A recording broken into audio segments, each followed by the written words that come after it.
here. You got the good lighting. I look kind of I pale don't know about that. and blue. You see, Pasty. yeah, I look a little. I got that yellow light, man. It's nice. Pants taught me. This is the weirdest switch over ever, but we're just gonna keep it. Pants taught me how to white balance because I was having like the most trouble ever. I was just like looking orange, or I was looking like fucking completely blown out. And him and his dad were like, "Well, you have to match the light on your camera. I got this like light thing here." He's like, "It's the tone of the light is supposed to match the light that you have up there, and then that white balances it." And I was like, "Damn, oh, I didn't know that." But now I feel like I killed it. Now look at me. Someone said a little bit orange. Fuck you. Okay, I look great. This is perfect. Someone said yellow. I also disagree. Yellow. It's fucked up. Yellow. That's one of my favorite Coldplay songs. I don't have a favorite Coldplay song. I like Coldplay and I think songs. you probably know why. All right. Well, I'll see you guys later next time. Good seeing you guys. Thanks for tuning in. Fuck that. Thank you for tuning in. Welcome to Wired and Wednesday. We are here with a very old friend of mine, and we've had you, I've had you on the show before. Boards and I. I've had you on before, but that was before we really knew what the fuck we were doing, and before we posted it to YouTube or where anyone could see what we were talking about. So pretty much these existed while people watched them, and then they disappeared into the ether, which made them more or less pretty fucking pointless. And if you didn't catch that one, it was the best. It was the highest rated one by like a landslide. It had all the valuable content and everything. Yeah. MTV actually reached out to see if they could like post it on their socials. Yeah, Rolling Stone, two dope boys, amazing, man. World Star, everybody was super excited about it. Hip Hop Infinity even reached out, man. I don't in even know what that undergroundhiphop.com. But I trust that they did. Anyways, we got my friend. It's the man of so many names. We have Mike Madison, we have Madson, we have Bump Opera, we have Dad to some people. Welcome on the show. Madson is a part of a group that I actually grew up listening to, so that kind of it dates him a bit. But I grew up listening. So does his gray hair. Does see? You can't really tell with the lighting and the pink. Oh, never mind. There is no gray. It's the pink hood makes you look like at least 10 RTJ, years younger. Baby. RTJ. But he's a part of a group called the Unknown Prophets, and I don't know if you guys are familiar with the Unknown Prophets, but they're a hip hop group out of Minneapolis from the late 80s, and they're absolutely fucking amazing. And when they came out with world premiere, actually, to be fair, I don't know if it was when you came out with world premiere, but it was definitely when I found world premiere, which would have been early 2000, late. Yeah. When did that record drop? Mid 2000. It came out in 2000, April 17th of 2000. Well, then maybe I did find it right when it dropped, because I think it was 2000 or at latest 2001, because I was still living in Fort Collins, and I had a job at this place called the Crown Pub, and I used to bump that track that you guys have with Idea a lot. The Idea, no, it's abilities. Oh, you talking about world premiere? Yeah. I mean, Wrong Route with abilities. There's exactly. Wrong Route, and then there was Take It There. And I remember you saying you heard Take It There, the beat, and Take It There, and that's what made you want to start making beats. Yeah. Because you were working at this, like, I don't know, you were working at a grocery store or something. Toddy's. Someone handed you off. Yeah. Uh-huh. And you had like a mixtape. Someone was downloading our shit from LimeWire or Napster or some shit. Don't hate. It's all good. Hey, bro, if it wasn't for that shit, That's what I'm saying. I wouldn't have found a significant amount of hip-hop back in the day. So true. Very true, man. But yeah, so Take It There was like, one of those orchestral beats that was just like, you had cats like Jedi Mind Tricks doing it, but that, with really aggressive lyrical content. and then there was you guys, because there was quite a few on that record, and then Cunning Linguists had the linguistics song with the violin run, and that shit was really tight too. And I think just at that time I was really into that, and I think I had like a tape that I would bump in my Toyota Celica that was just like all like kind of like orchestral fucking beats. Dude, classical samples was it, and I think the reason that classical samples was like such a big part of us making, like, part of the production and everything is growing up. I'm trying to think like what was my influence. So my dad's mom, so my grandma, she liked to listen to opera music, and she would sing opera sometimes too, just in her little apartment, right? And then the records that we had at our house, it was like Frank Sinatra, Johnny Mathis, a bunch of like cats from the 60s, and behind them was like an orchestra. You know what I'm saying? Yeah. In the background, as a kid Crooner growing up, shit. I'm hearing that music. Yeah. And then so Jess and I would go, we'd get samples one of two ways for a beat. And I think I'm glad that you're talking about this, because I was gonna ask, and I do have a vague memory of this, but I want yeah, we'd go to cheapo records, and we'd just go diving, you know what I mean, like record diving, looking for samples. Usually it would be like what album cover kind of looked cool at the time, and shit. Did it have a titty on it? Yes, exactly. Or two titties. Then you had slappers on there. There you go. And we, like, my shit was the cello. Like, I loved the cello. I liked violin, cello, piano, that kind of joint, or like vocal samples and everything. So we'd go there, and then sometimes we'd listen while we're driving around. We'd listen to a classical radio station, and we'd hear something on there. Then we'd go online to see what the song was that they played. Or at that time, I don't even think they had posted it on there. So you'd have to call in and say, "Hey, what was the song that you played at 10 o'clock?" You know what I'm saying? On Jess's Saturday. ass was probably like, "No, hold up. It kind of went like this. Da da da da da da da da da da da da da." You know that one? I'd be like, pretty much. Or we'd take a little Casio keyboard and like try to play it out. But yeah, I mean, we just get samples like that, and then that's what the beats were, man. And we were heavily influenced by East Coast. So you brought up Jedi Mind Tricks. Jedi Mind Tricks, man. Like, the beats. Oh, Stoop is so good, man. And I have actually had the luxury of being able to work with Stoop, and I just cut a track with him and Mehdi from Sweatshop Union, and so because Stoop is living in Canada now, in Vancouver, and we linked up a few times, and we had kind of been discussing about working on some shit, and so he sent me like a fucking beat pack of like 1 million beats, and yeah, man. I of course went through and like picked out all the ones that are like, this is like a Jedi mind trick slapper, and he's like, I was hoping that maybe those weren't the ones, like maybe you would find something that was like a little bit more you. And I was like, yeah, I know, I was thinking too much about what you've done in the past. Those are great beats though, man. Yeah. And the lyrics, like you were saying, like they're super, like Vinny Paz and all them cats, like super aggressive rhyming. You know what I'm saying? Like the shit that they say in their rhymes. Actually, like a lot of the stuff they said back then, you couldn't get away with saying right now. Oh, hell no. I'll tell you that right now. There's no way you get by saying that shit. But like really dope, and like Mobb Deep, right? So Mobb Deep was a huge influence. And Capone Noriega, Nas, AZ, I swear to God, man, like AZ is one of the most influential rappers out there for cats from our era, and like even getting into your era of rhyming and everything too.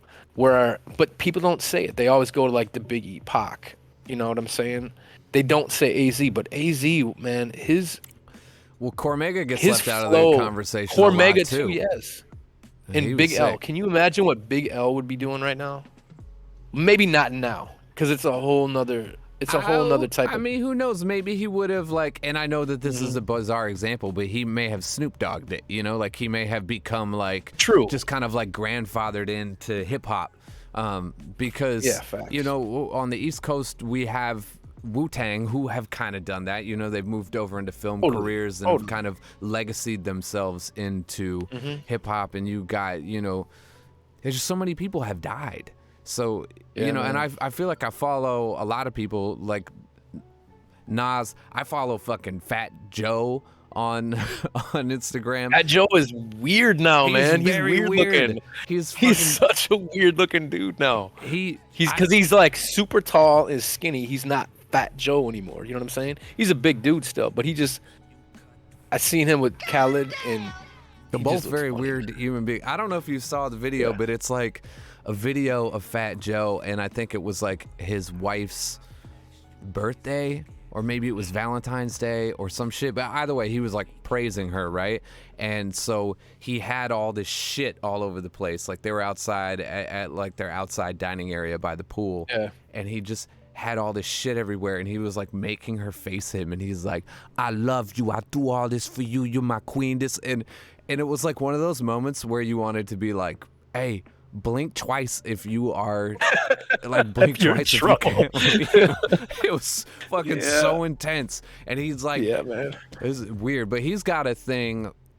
And the reason why I bring him up is he's got a thing where he's kind of like paying it forward, where he's like listening to Cat's music online, on Instagram. Oh yeah, and he's doing absolutely. So man. I could see maybe Big L, probably not as corny as that shit, but like. Well, just think, Jay-Z's the same. Jay-Z hasn't really switched his flow up. Like you said, Snoop hasn't switched his flow up. Eminem hasn't switched his flow up. They've all, like, some cats like that. I feel like music has to evolve, right?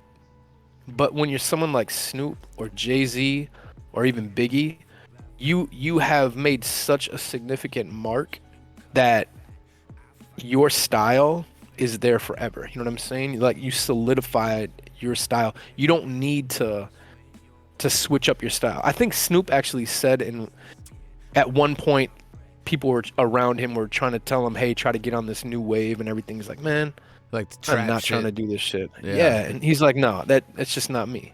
And he doesn't need to do that, man. He doesn't need to do it. No, I think all the old cats, they slow down a bit. You know, those BPMs drop down. We're no longer in the 90 BPM range. We're looking mid 80s. You know? Yeah. And ironically, my favorite BPM is my birth year. Word. Yeah, bro. I am fucking 76. I vibrate. Yeah, I fucking vibrate my essence. Nice. I think half of my newest record is like 84, 85 BPM. The newest record, and you guys see this? You see, I got these canopies behind me for the Greaves interview, but no, like, Canopy is so dope, man. So glad you made that. What is that, man? It's a custom speaker tag for the A40s that has the Canopy leaves on it. Well, send them on over, man. Come on.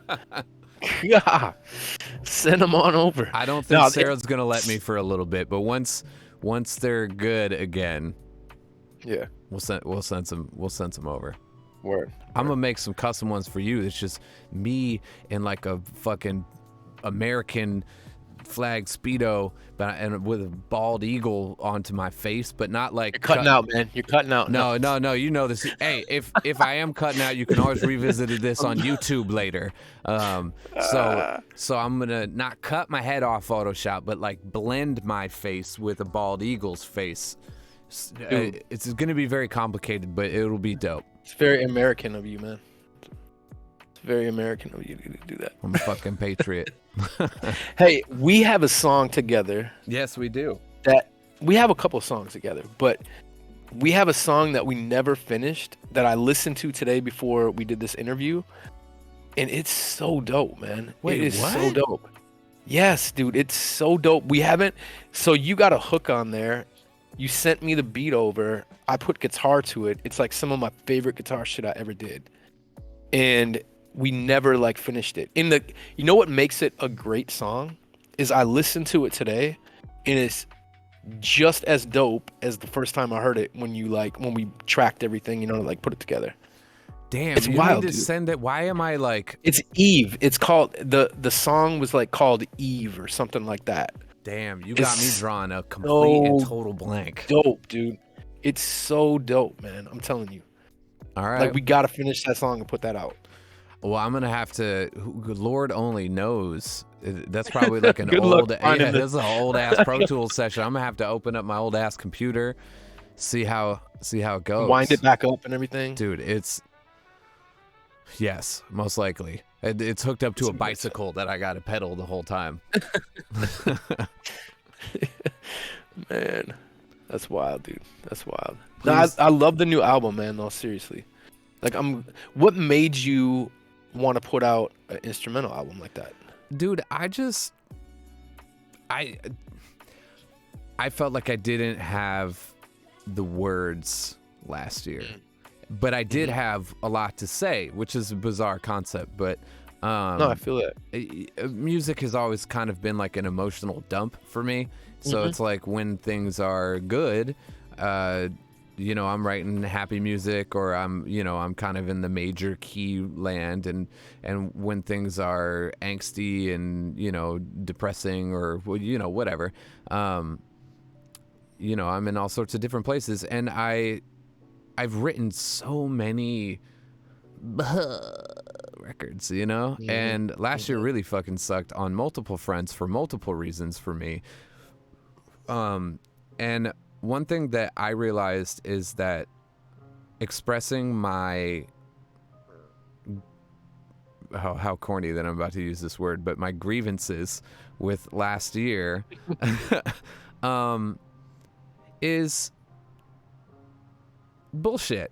Like we all went through last year together. Yeah. And there's and on both sides of the spectrum, I don't want to write like a solidarity thing. And I don't want to write like, here's why last year was so hard on me.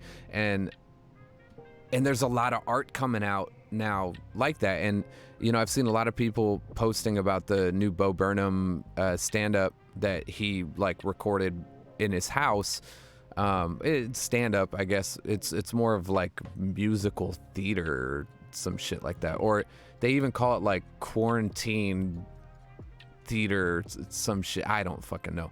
But the whole thing is like, it's about politics and what's going on in quarantine. And honestly, that's the last shit I want to hear right now. And I didn't want to be part of that wave. Now that the world is starting to open back open, people are going to start releasing records again. I think we're about to get a lot of music like that, and I just fucking could care less, to be honest. You know what's great about instrumentals, man? In putting out an instrumental album. So when you put out a song, you obviously have a theme, you have a hook, you have the words that you're expressing for whatever it is that you're talking about, right? And then people can relate to it. They can either like the song because of the beat and not give a shit about what you're saying, or they can relate to what you're saying in that song. But when you put out an instrumental album, they just vibe with that music, and it can be about whatever they want it to be about at that time. It's whatever they're feeling at that time. Which and has that's why, always like, been my goal. Like, even with lyrics, that's why I've always been like a block back on the subject, if that makes any sense. I haven't been right on the plate. I've always been in the stands on the subject. And because I want people to be able to apply their own emotional experience with it. And with this record, I wanted to emotionally communicate with people. But I didn't want to have to lock it in with lyrics. And I think lyrics do channel in and get closer to one idea, For sure. emotionally, and they also age. Not in the way that we were talking about, like Jedi mind trick shit like that, but like no, but it can date. It can date something. It can date significantly. Something. And for sure. The stuff that I was listening to, I didn't want to listen to a lot of music with lyrics over that time period. And when I'm doing stuff, when I'm working on the house, or like when I'm doing like my other hobbies, I'm not listening to music with a lot of lyrics. No. And so I wanted to kind of pay homage to that, and I also wanted to emotionally communicate with people that didn't make them feel like they had to feel the way that I was feeling to get it. And after the year that we all had last year, I think we can all understand that it it was what it was.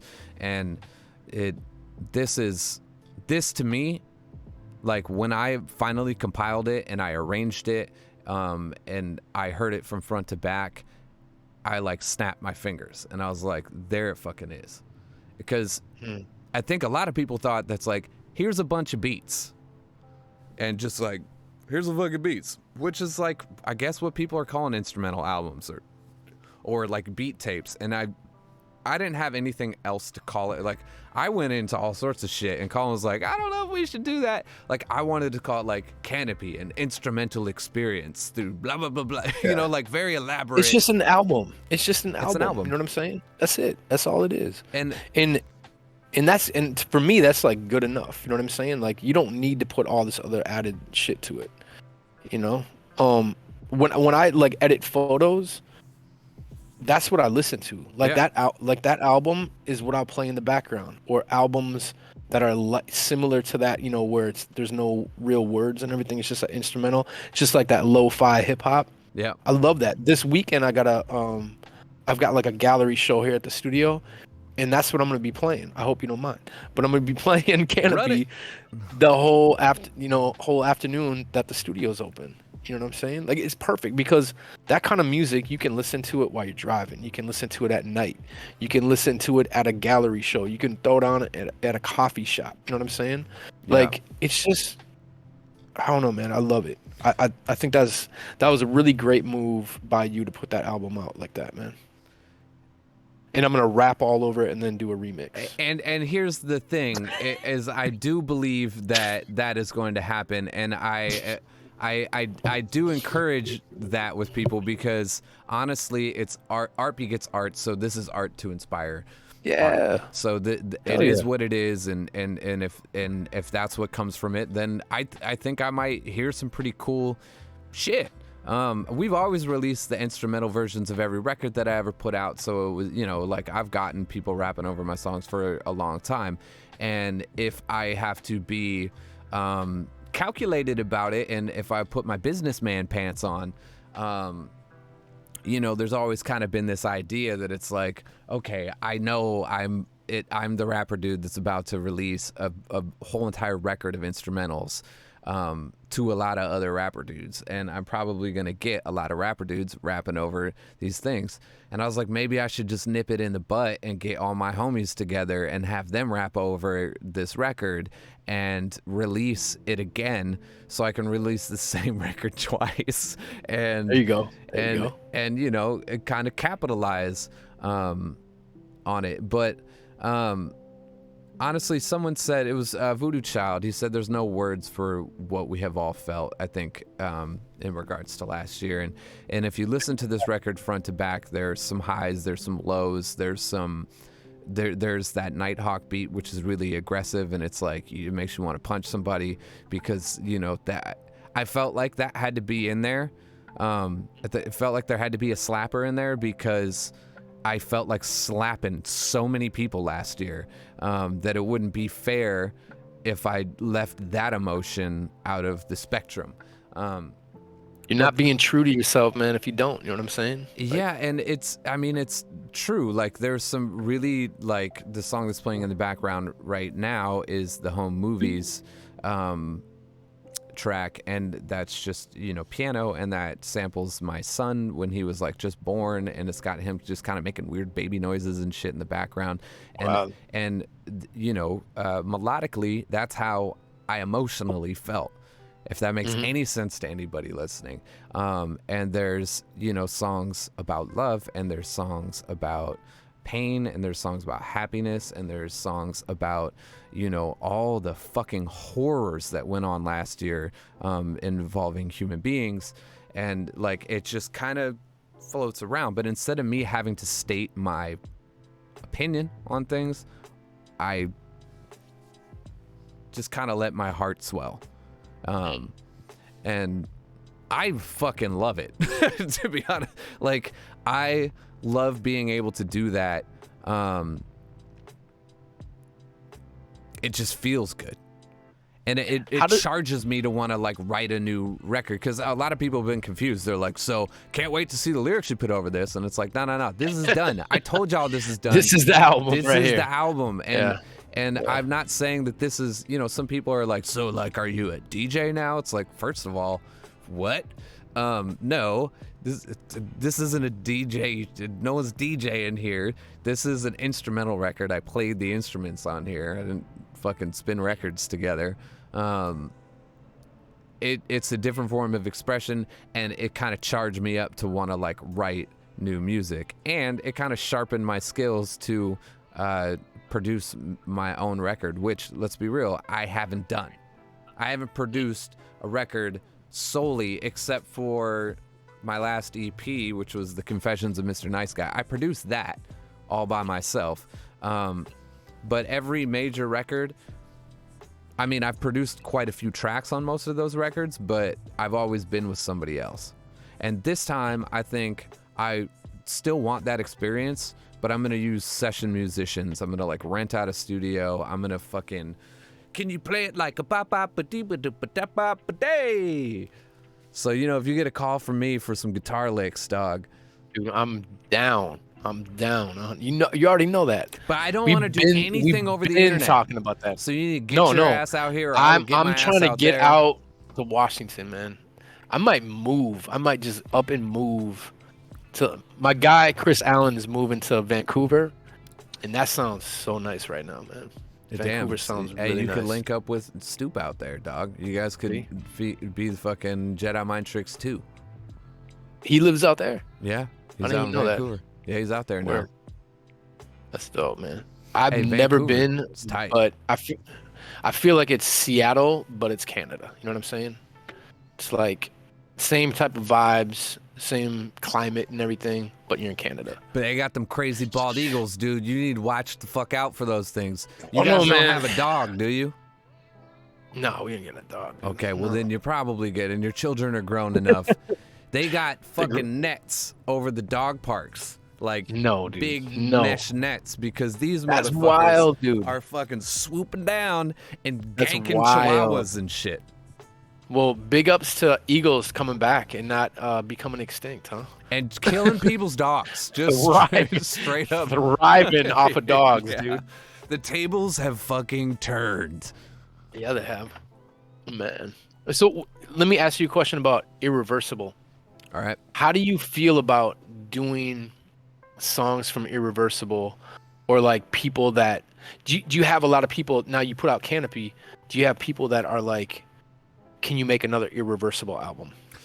Do you have fans that do that? Not that album. It's Together Apart. Okay. That is the one. Like, people, and the chat will probably start chiming in here any second as soon as the lag catches up. But that's the one.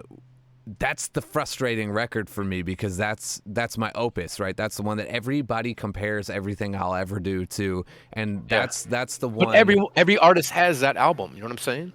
Like every artist has an album that just typically it's like the first album that an artist will drop, and then everything's compared to that first album. And as an artist, you want to grow. You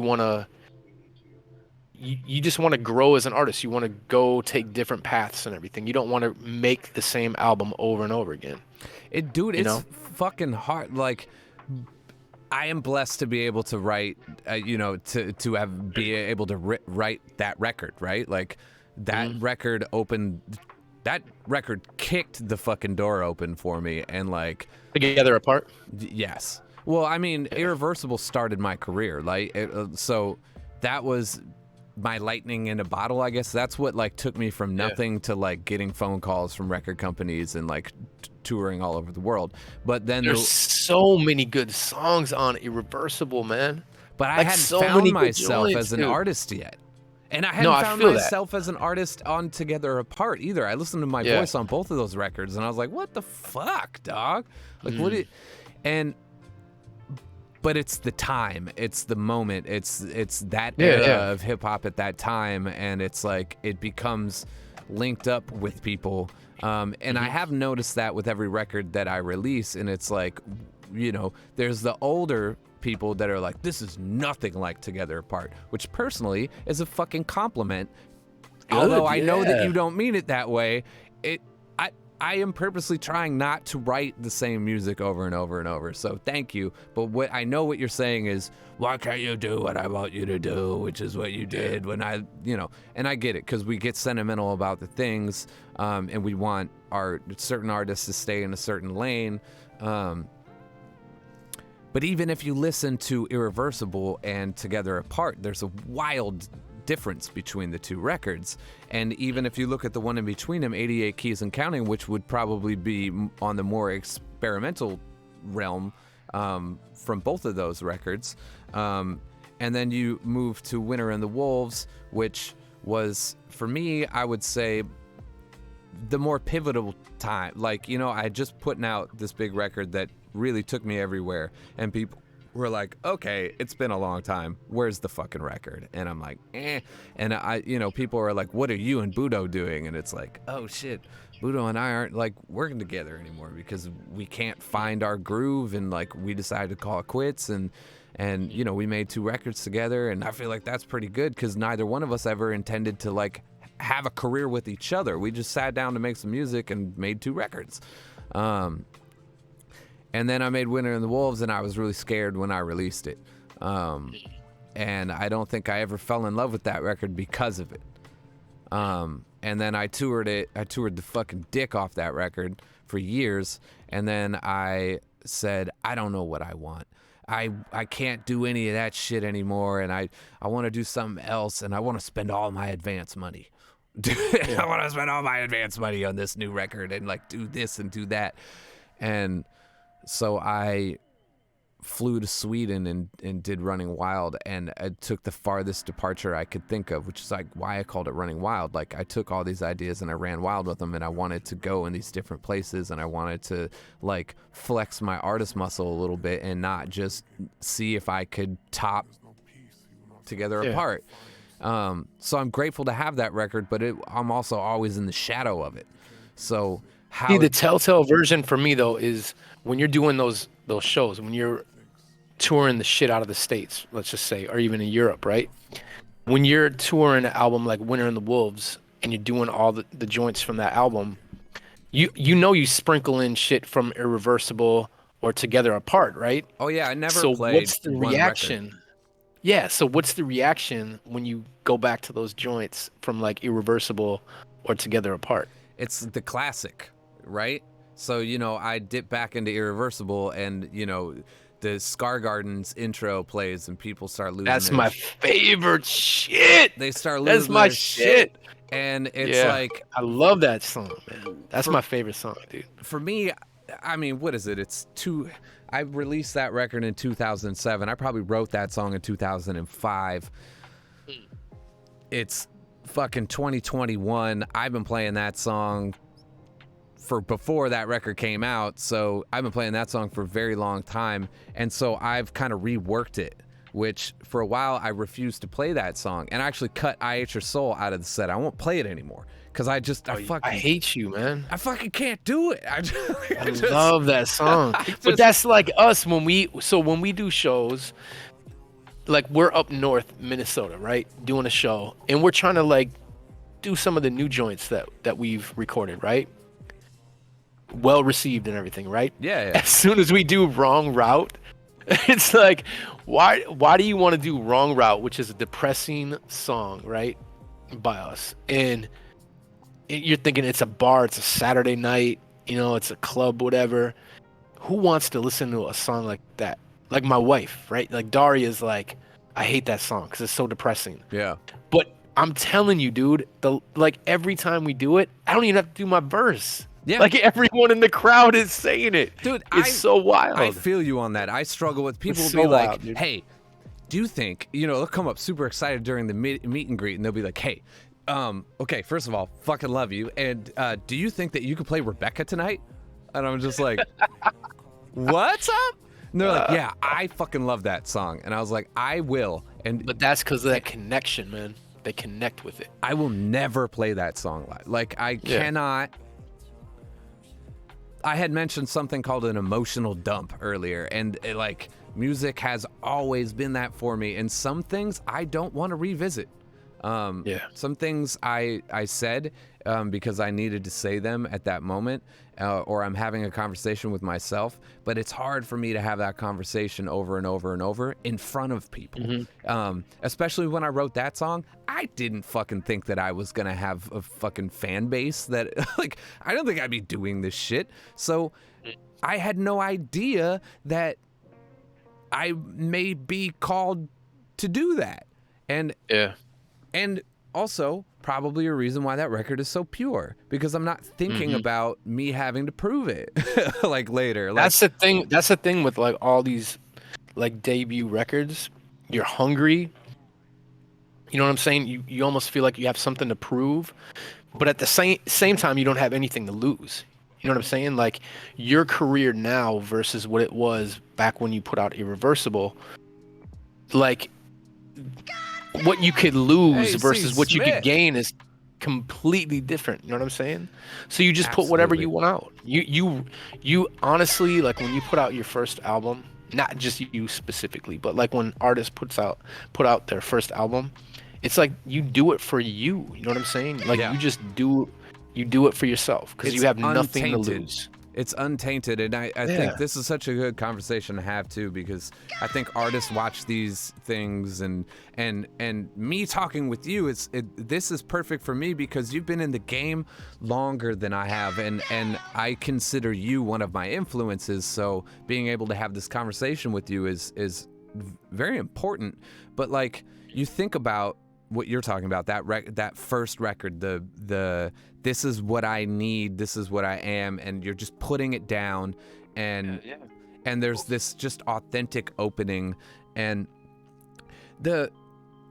how do we as artists combat that? Like, I have met artists that are just like unabashedly like, yeah, fuck it, whatever, like, sold out crowd, I'm about to do a song about my dead mom, and like, yada yada, and like, just like go for it. And like, they're really good at like weaving in and out of these like emotional landscapes, which for me, I have probably to my fault convinced myself that I need to keep things on the up and up when it comes down to energy during a live show. I feel like I owe you some raw honesty on the records, but I don't want to like go all the way in. Like, I am focused on a live energy even when I'm writing a record now, because the live experience is so huge. But to that, I feel like an artist, when they're performing, the best shows that I've ever seen, you have to, it's like a movie. You have to like start really high, like way up here, right? Yeah. And then you build it up, and then you bring the crowd down. You know what I'm saying? You can't maintain that.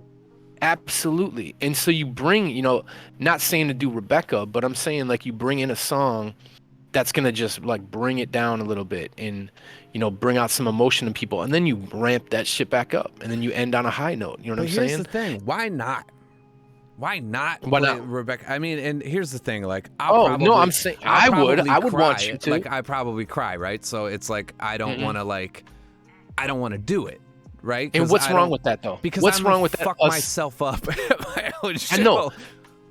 Check this out. You know what?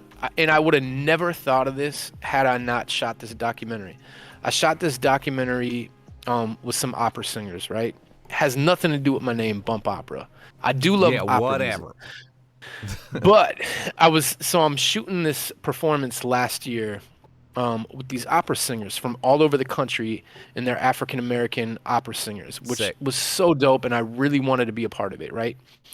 So after this big performance in downtown St. Paul, one of the singers, Rayanne, she was at a recording studio. She's going to record I think she recorded 6 or 7 songs, right? At this studio, just a hop, skip, and jump from where I live over Northeast Minneapolis. So I go there, record it and everything, and I'll send it to you. I want you to check it out. It's really dope. But I'm in the studio recording her, just documenting it for this little video that we put together. And she does this song. I have no idea what she's talking about because she's singing it in like Italian and everything. And she just is like, dude, the tears are flowing down her face while she's recording from this song. While she's, yeah, because it's like they were doing like a live. It was supposed to be like a live performance in the studio, so you could see like behind the scenes type stuff, right? But she gets into character. You know what I'm saying? Like she's feeling every emotion out of every word that she's singing, like she's literally going through that. And then at the end of the song, wait till you see this video, man. It's so dope because like at the end of the song, she's done, and like she's trying to like get herself together, and there's like, I mean, she's like well works, you know what I'm saying? Yeah. And she's like drying her eyes and she's trying to like catch her breath, and then she's back and she's doing like a happy song, you know what I'm saying? Next. And that's what's amazing to me about like artists, opera singers especially, because they get into that character. You, on your hand, you know, in regards to what you're talking about with Rebecca, that's something that you felt. You know what I'm saying? Mm-hmm. So those emotions aren't something that you have to get into character for. It just like comes out. You know what I'm saying? But to show that to the audience, I think is super important. It feels like a buzzkill. It does. But it. Like when Rayanne did this song, it's amazing, dude, and it doesn't take away from heightening the more upbeat songs. You know what I'm saying? Yeah. And people need that. It's just like watch it. I mean, you don't go see a movie and then there's like a shitty part in the movie or something sad that happens in the movie, and that just kills it for you for the whole movie because it comes back around again. You know what I'm saying? Like it builds up again. Yeah. It hits that. It's like a climax. You know what I'm saying? And I don't know. I think it's good. I think more artists need to actually do that. Now, like just thinking out loud about what you're saying, I think we need to do more songs at shows where they're like ballads. You know what I'm saying? Like think of the 80s and 90s rock songs and shit. You know, like take Skid Row. You That's know what I mean? November Rain, dog. Yes, that's my November Rain. Yes, dude. That's what I'm saying, man. That's what I'm saying. Like people need that. You know what I'm saying? At the end of the day, it's entertainment. You need to entertain the audience, and you got to give them what they want. You know? I don't know. So someone did say something. Oh, they did. That is kind of how I feel. But I'm interested to see how other people. We also said there was a comment that said Hibbing checking in. Hibbing. A mood of the show definitely plays a role. There's a lot of alcohol, and when I get down, I can't really get back up again for a bit. So yeah, it's balance. And that is my worry, is that songs like that take it too far down that you either A, can't get it truly back to the, you know, the valley's so deep that you can't get back to a peak again, or that it will take too long to do so. Because I like to do, the way that I like to structure my sets is a series of peaks and valleys. It's not a big, you know, it's not a peak leading into a valley leading back up into a peak. It's a series of higher peaks, lower valleys, higher peaks. You know, it goes in different. It's like an EKG, man. It's Yes. like an EKG. It fluctuates, and I want, for me, that's two things. That's diversity. That's me not, you know, having to play, because not all of my like higher tempo, energetic songs are good. Also, just as all of my lower tempo, sadder songs are also not great. So what songs can I put together that can curate the experience that I want to have with the crowd? Because every time I go on tour, that's what I'm thinking about. It's like, how am I feeling right now? Like, I'm on tour. Like, am I feeling good? Like, do I want to do a set of all kind of low-key shit? Am I opening for someone else? How much time do I have? Do I got 30 minutes? Do I have an hour and 30 minutes? Like, am I at a festival? So you switch up your set list according to how you feel? Oh yeah, I per show.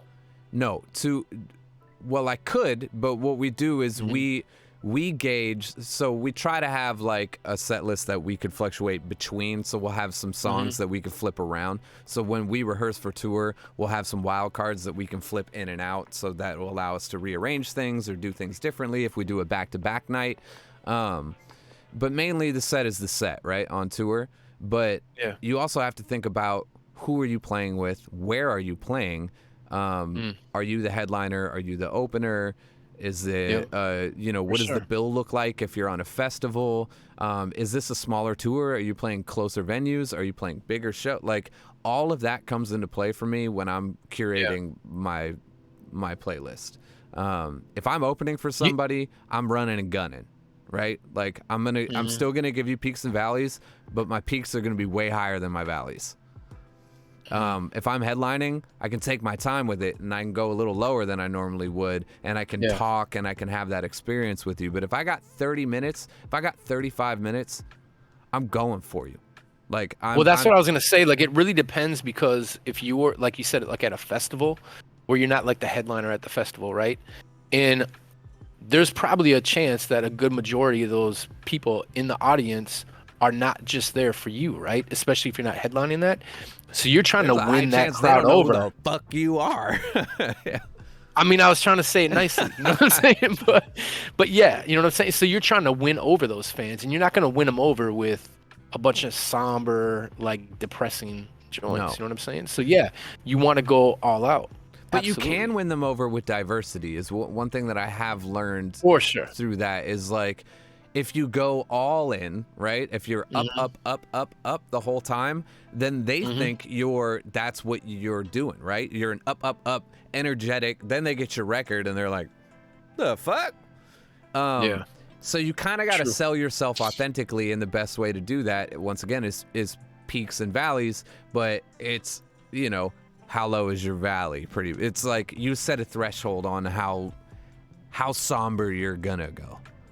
And maybe you pick a really short song. Maybe you do half a somber song that matches melodically with a higher song, so you can do some crazy outro that leads into it and builds up into another one, or something theatrical. The person that was in the chat that was talking about, when they're at the club or whatever and they're drinking, and it's hard for them to come back from, like, when you hit a real low or whatever. Yeah. The 331, it's a spot in Northeast Minneapolis. It's it's like a dive bar on the corner of 13th, and really cool spot in the neighborhood. And I had a solo show there, and I remember I did like a bunch of new joints and everything. And one of the new songs that I did, it was about my family. It was about my kids and my wife, right? And there was a guy at the bar, like an older dude at the bar, and he was drinking, and he's just like talking. He was super loud and everything. All of a sudden, he turns around when I'm doing that song. And by the time the song was done, he put his beer down that was still like halfway, he had to drink another half of it, and he was bawling. And the dude left. You know what I'm saying? Like, not what I was expecting. I thought he was gonna be like yelling at you. No, man, that's what I'm saying. Too. Yeah, oh, absolutely. But this dude started crying. And the thing is like, as an artist, I'm sure you've thought about this, you've heard this before, you've probably talked about it before. Like, the whole message between, what's in your music and stuff. Like, some songs are just like happy party songs. Sometimes you're trying to express something, you're trying to put a message out there. Like a lot of Unknown Prophets music, we try to put a message without sounding too preachy, right? And I just thought, I was like, man, when you do a song like that, and you think to yourself, oh, if you can get through to one person, like if you can change one person, that's great. Then that song was worth it. You do it for yourself, but if it reaches out and someone else can relate to it, then it's 100% worth it. And I felt like doing that song, like, that broke through to that dude. I don't know what's going on in Homeboy's life, but it broke through to him. And it, you know what I'm saying? And he left the bar with this beer, and the dude was crying. Like, maybe he went home and had a better experience with his family. You know what I'm saying? Like, maybe family life wasn't that great. Maybe his family is a bunch of guinea pigs that he has at home. Or hamsters. And it made him think of his little guinea pig village that he had at home. And he's like, shit, I need to change out the wood chips. I've been declared. I'm here. I should be there. And he went home and he gave him some new clean wood chips that don't smell like pee-pee. You know how important that is, man, to clean the wood chips? Because it smells like ammonia, dude. It's awful. People don't understand that, dude. Like, I had to clean our hamster's cage because of that, man. This has been a fucking public service announcement from Mad Son. You're not Mad Child. Sorry. I'm Mad Grandpa. I'm not even Mad Grandpa. I got the face tattoo filter on you right now. You got to clean the hamster cage. It smells like piss. And eventually, if you really don't take care of it, it fucking, like, becomes solid and it sticks together and it can mold. And so that's piss mold. And then the mold can grow on the hamster. That's piss mold. And then how are you going to get that off? And then you're going to shave half the hamster so it has like a Skrillex like hamster hairdo. I mean, that's cute, but like not because it comes from piss mold. Piss mold. It's bad. Piss mold's bad. But isn't piss like Isn't it? It's sterile though, right? Man? I think at a point, but if you just leave it there, you can't just leave piss there. I mean, you ever walk down an alley? I'm not licking the ground, right? There's no convincing me that smell is fucking clean. That's bad. That's bad. How did we get on hamsters? That dude, he had to go home to. Did you bring up gerbil? Gerbil packing. Did you bring up gerbils, man? Yeah, gerbil packing. This dude. We were talking about the only way I could come, and gerbils came into play. So there it is. What is your kid's first pet gonna be, man? The dog. My dog. No, like when he go. Like, what is he gonna want? You know what I'm saying? Like, as a pet, what do you think? And what are you gonna say? No? Are you gonna say no? I don't know. Well, no. Like, what if he wants a tarantula? What if he wants a tarantula? His mom will probably not be down with it, but I'll be like, you can keep him in the garage or some shit like that. I'm down. If he wants a tarantula, cool, scorpion, whatever. As long as it's not like, I want a tiger. You know, like, I'm not you can't have a tiger. Yeah, I'm not trying to do some illegal shit. No. Hamster, whatever. If he wants a dog, I'm assuming, you know, if he's following his pop's footsteps, he's gonna want a dog. A little wiener dog, man. A little wiener dog. Now, if he wants a cat, that's gonna be fucking hard for me. And there's a lot. Dude, are you allergic to cats? I'm allergic to cats, physically and emotionally. Emotionally, yeah, cats are cool, man. I don't fuck. But they're super, dude. I'm super allergic to cats. Super. I can't have a cat. I'm allergic. I don't even know if they're hairless cats. There's a lot of cat people that are about to get pissed off at me in this. I love cats. Cats are great. I think you guys are great, and you should take care of your cats. And I hope that all your cats are fucking awesome. But for me, no cats, man. I can't do it. No, can't do it either. I'd be sneezing all the time. I would just be bad. It would just be a bad moment, man, for me. Cats. Hey, what happened to our Zico water? What happened to our Zico water? You remember the coconut water, Zico? Yeah. Is it gone? You can't get that anymore, man. I honestly haven't bought it in a really long time. I've gotten like the other kinds of shit. I've elevated my coconut game. What? Yeah. Do you get the coconut raw? You get the raw coconut? I fuck around with the coconut raw. Sometimes I fuck around and just crack coconut open. No, you don't. Yeah. How do you open a coconut, though? With the machete. You don't do that, do you? No. No, I don't have a machete. But a serrated knife will get the job done. Or a hammer. Or you could drill a hole, which has also been fruitful. You just drill a hole in the top. You just put a straw in that bitch. I'm on an island. I am chilling. You drill two holes. Gosh. You can pour the booze into one and suck it out the other one with the straw. I kind of substituted my coconut water on with a fucking drill, dude. Shout outs Oki from Hibbing, my roommate in Fort Collins. Yeah. Taught me how to rap, actually. What? Yeah. Yeah, we used to work at the same grocery store together. How long did it take for you to start rapping then to where you thought you were good? Like decent enough to like record some shit to put out? Oh, I probably thought I was good as soon as I rapped. Oh, I did it. Yeah, I'm the shit. You know, because that's typical the rap. man. That's typical man. Well, no, that's the rap I was listening to. Like my first rap was probably about how dope I was, which is so stupid. That's everyone's shit. Everyone's like that, first rap is like, I'm the you know what though? bomb, And that's what bitch. I love. That's what I love about the new school rap right now, man. Like old heads, like cats my age, they get so caught up in like this new style of rap and everything, and they hate on it. But people, just because it's like emo rap, let's just call it what it is, emo rap. You know what I'm saying? You're talking about your feelings. Whereas back in the day when like you started rapping, when I started rapping, it was all about trying to say how dope you were. Yeah, you know? It was a flex. It was all about a flex, man. It was all about a flex, dude. And now like cats are making records that people can relate to. You can, I don't know, it's emo shit, dude. I ain't mad at it. See, you got kids that are like of the age that they're like getting into hip hop again, right? So like you're paying attention to what your kids are listening to, which is kind of like a one up, right? Like you're you're a cool dude, so you're not like, that ain't my hip hop, you know, like you're not writing it off. You're listening to what these kids are listening to, and you're finding what you like out of it.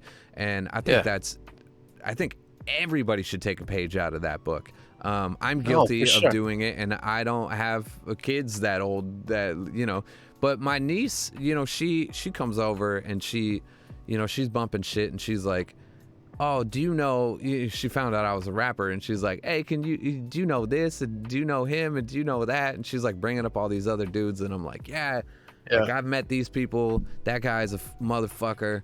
I don't know why the fuck you listen to that.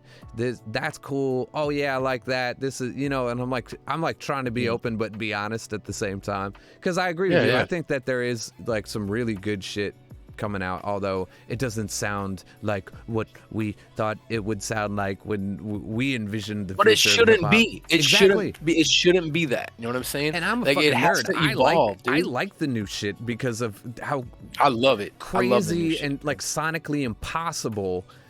Yeah. That it was, you know, when fucking Big Jess, I think he's in here. I don't know if he's still here, but like when that dude was fucking, you know, calling up classical radio stations being like, what was the last song? I want to make it the hip hop beat.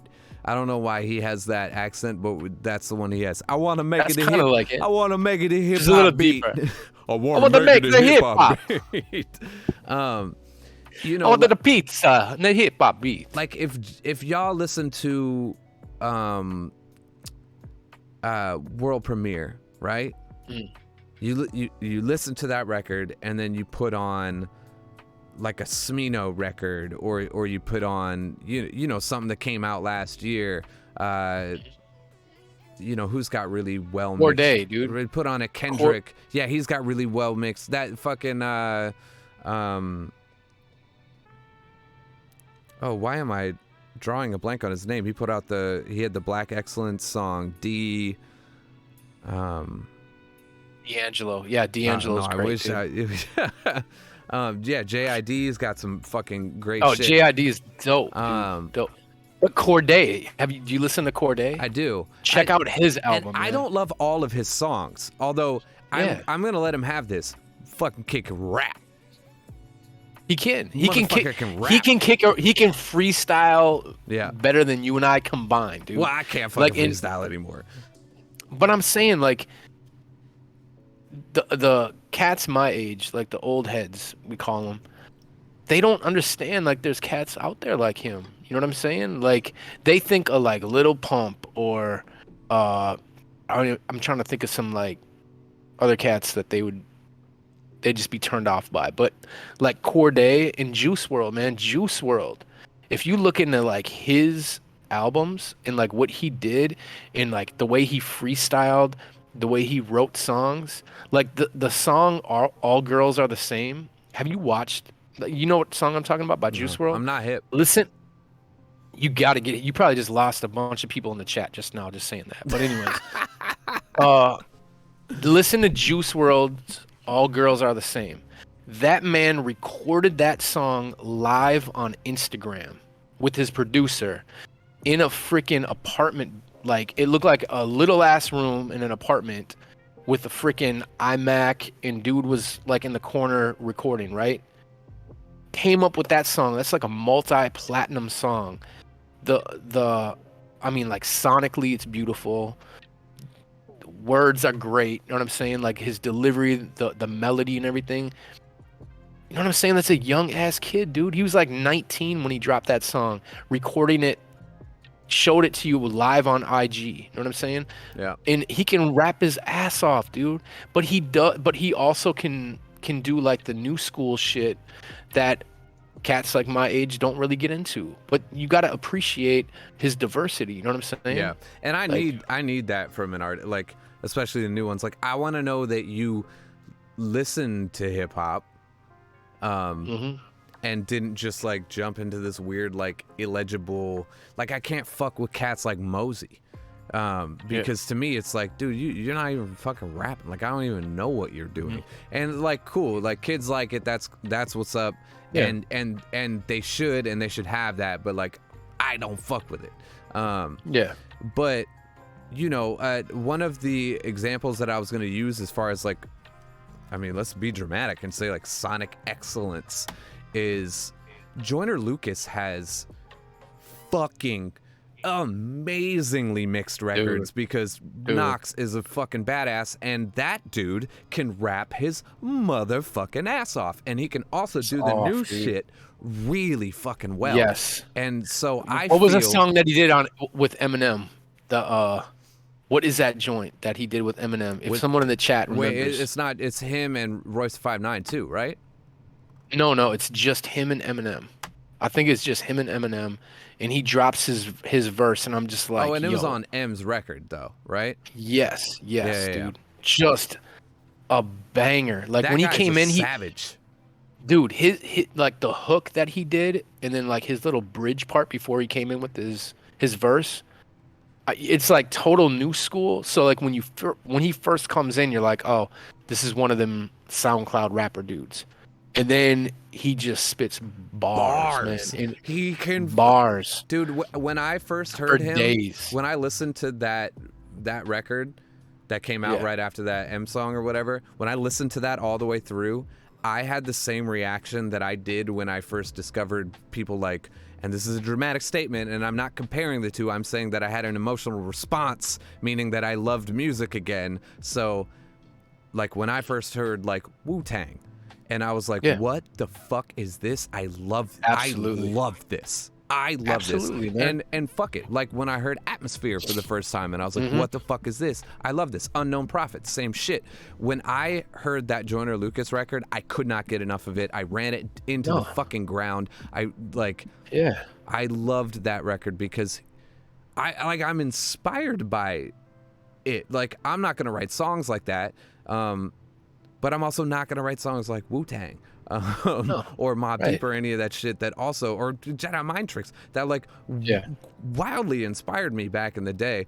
All like, it's just, it made me feel something, and I really liked it. Whether it was aggressive or the songs that, you know, he emotionally opens up, which he does.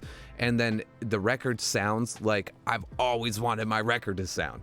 And I know who mixes his records, and he is the guy that actually mixed Prayer Hands with Chris Webby and I. And when I finally got to hear a beat that I made and my vocals mixed like that, I was like, what is it that like when someone can mix? I don't know. It can't be the equipment. You know what I'm saying? It's like me with the camera. But it is to an extent. To an extent, it is, because it's like photography. You know what I'm saying? Like I can hand you the same camera that I use, but it doesn't mean you're gonna take the same picture that I'm gonna take. No, but you know how to use that camera, and if I gave you my shitty camera, you'd probably take a better picture than I would with it, but you wouldn't be able to take a picture as good as you do on your camera. Maybe. Nah, dog. It's about knowing the tools that you have. You know what I'm saying? Like learning what you have, learning the tools, learning its capabilities. You know what you can do with it. Number one, I teach photo classes, right? And I always tell these kids, I'm like, the thing that's gonna make you a better photographer is number one, going out and shooting more, And number two is like learning your gear, like learning how to use it. Just like a guitar, like the synths that you have behind you, like they have. There's things that if you learn it, you know what I'm saying? If you learn what it's capable of doing, you could really do some dope shit with it. Yeah, but I do believe so that I agree, and I think that is like the basis of all things creative, right? Like it's not what you have, it's how you use it, and I do agree. Right. But I do think that as artists, we pick up certain things, especially in a audible world. We pick up certain things that help define our sound, right? And in a lot of instances, they are physical, tangible things. Phil Collins, it was the fucking reverb tom drums and the DX7 and shit like that. Early gangster rap like Dr. Dre was using just the basic sine wave on the Moog, because honestly, I don't know if a lot of those cats really... They were just turning the motherfucker on and just running it, like they weren't synth nerds. They're just like, let me get a ghetto whistle out this thing, and here it is, and it became a staple, right? And it's not a sine wave that is a staple. It's the sine wave from the Moog that is So there are like certain things in music that become that way. People talk about microphones, guitars, guitar amps, the fucking twin reverb. Everybody knows what that amp sounds like, right? Buy me the one, Fender please. Rhodes. Yes. Many have tried, but there's just one, right? So, Yep. So I think he's got some sauce up in that studio, and also I think he's an incredibly talented engineer. I think he knows his room because his studio's in his house, so he has the luxury of not having to travel from studio to studio, and he's got a lot of outboard gear that he's really into, and he just creates this. He understands saturation really well, so he's able, like, you listen to Joyner Lucas's voice, it sounds like he's fully distorting, but not at all. I don't know how that is even something that I can say, but like, it's like saying... I haven't listened to it to that extent, but it's like saying something's so purple it's orange. But it is, and I fucking love it. And yeah, I'm inspired by those records. I want to be a fly on the wall on a mixing session. That song that Joyner Lucas did with Logic, that song fucking slaps. Dude. And what about that video too, man? For that, that video just was like in a wild. tank, like fucking. Yeah, holding the gun to dude, like to Logic, like that was wild, man. That was wild. They had beef. I would have loved. Yeah, that's what I'm saying. It was wild. I would have loved to have been a fly on the wall for that shit, man. Just to see like how it all came together. You know what I'm saying? Like just to be there for that video shoot, that would have been really wild, dude. Speaking. Oh, go ahead. I was gonna say I like Logic too. I do too. I think Logic's dope, man. He was like the perfect blend of like, I was listening to him a lot when I was making Running Wild, because I was like, oh, you could still do the new shit and like the old shit. And you know what, J. Cole is a wonderful example of that as well. Absolutely, man. You know what I love about the new shit, and this is why I probably have more of an appreciation for new school hip hop and like the younger artists now than other cats my age, is I'm out shooting these shows, right? So yeah. I'm in the pit shooting these shows, and I see what they put into it. You know what I'm saying? Like a lot of the beats, they can be very mellow. You know what I'm saying? Like super mellow beats, like very melodic. They're not trying to come at you with bars and everything. But the crowd, the way they hype that crowd out, there's mosh pits, dude. And when like Jess, Willie and I were making records and we were touring and, doing shows and everything, it was like 90% other rappers in the crowd, right? Yeah. And then you got like 10%. I hated those days, man. You know what I'm saying? And everyone played the wall, you know what I mean? They played the back, they just sat. No one like got into dancing, moving, anything like that. These new school rappers, man, you go to their shows, and number one, the artist is putting 100%, 110% into it. they're straight coming at you like a rock star, you know? Like their stage presence is like that of a rock star. And Yeah. that's what they want. That they want to come off as a rock star. So they're playing the part, right? But then at the same time, you have the crowd, they're so into these songs, not just by singing along, but they're moving to it. They're not scared to dance. They're not scared to freaking run on stage and jump off it and like lift each other up and like do crazy shit in the crowd. They're like it's a total experience, man, for that music. And that's what I really appreciate. Like Little Skies, you probably don't know anything about Little Skies, but if they got Lil in front of their name and it ain't Wayne following, I don't know a goddamn thing. So Little Skies was performing at the Myth, right? I went and shot his show. This dude, I don't know where he fell or how he fell, but he fell on stage, right? Like he fell off the stage. He cracked his rib mid set and went on and just like ran out into the crowd, hung off like the rafters and shit, stood on top of the crowd. Like it was the most like 110% he gave everything, right? Yeah. And then after the show, I found out that when he slipped on stage, he had to go to the doctor because he cracked a rib. Now, that's how you do shit. that? That's real painful shit. That's not like, oh man, I hurt my shoulder a little bit. You know what I'm saying?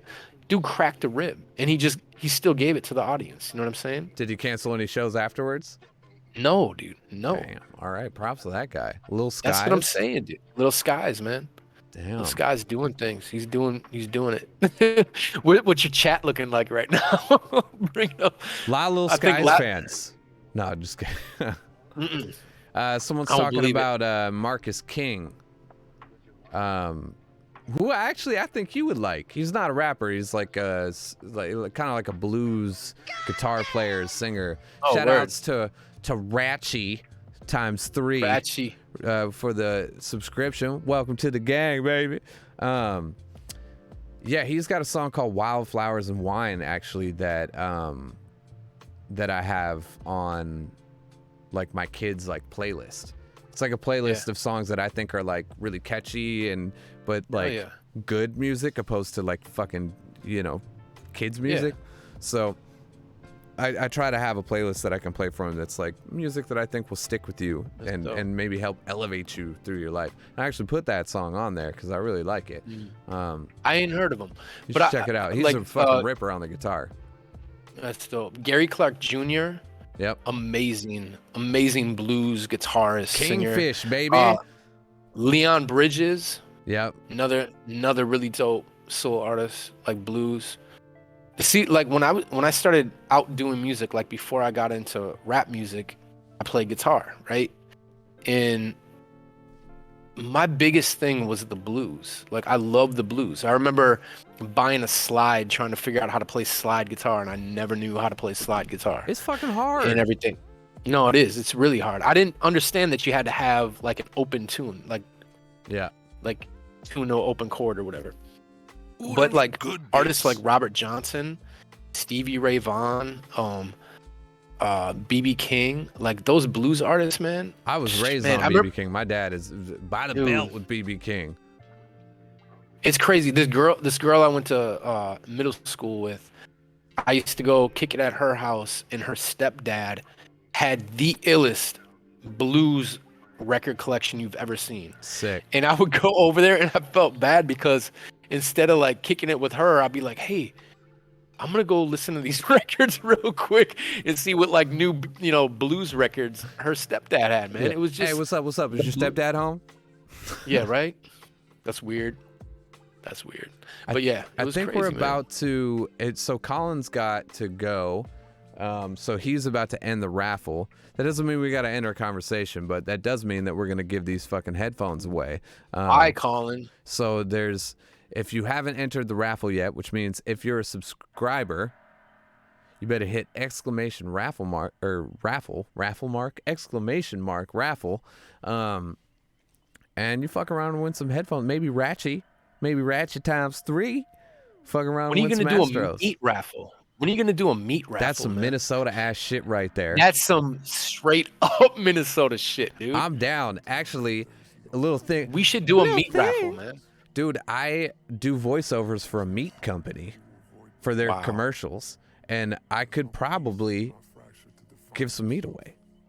This is really odd, man. We started talking about shit that went to hamsters, and now you're talking about doing meat shit. Yo, this is weird. I straight up do. I work for meat, dog. You slanging meat? Right here in this chair, I have earned thousands of dollars worth of meat, and it is just sitting in a credit. And I even sent Sarah some meat. She won the meat raffle. Ba-boom. I sounded perverted, but I sent Sarah meat. She cooked the meat. She had the meat. Yeah, I got meat credit. That's some 2020 shit.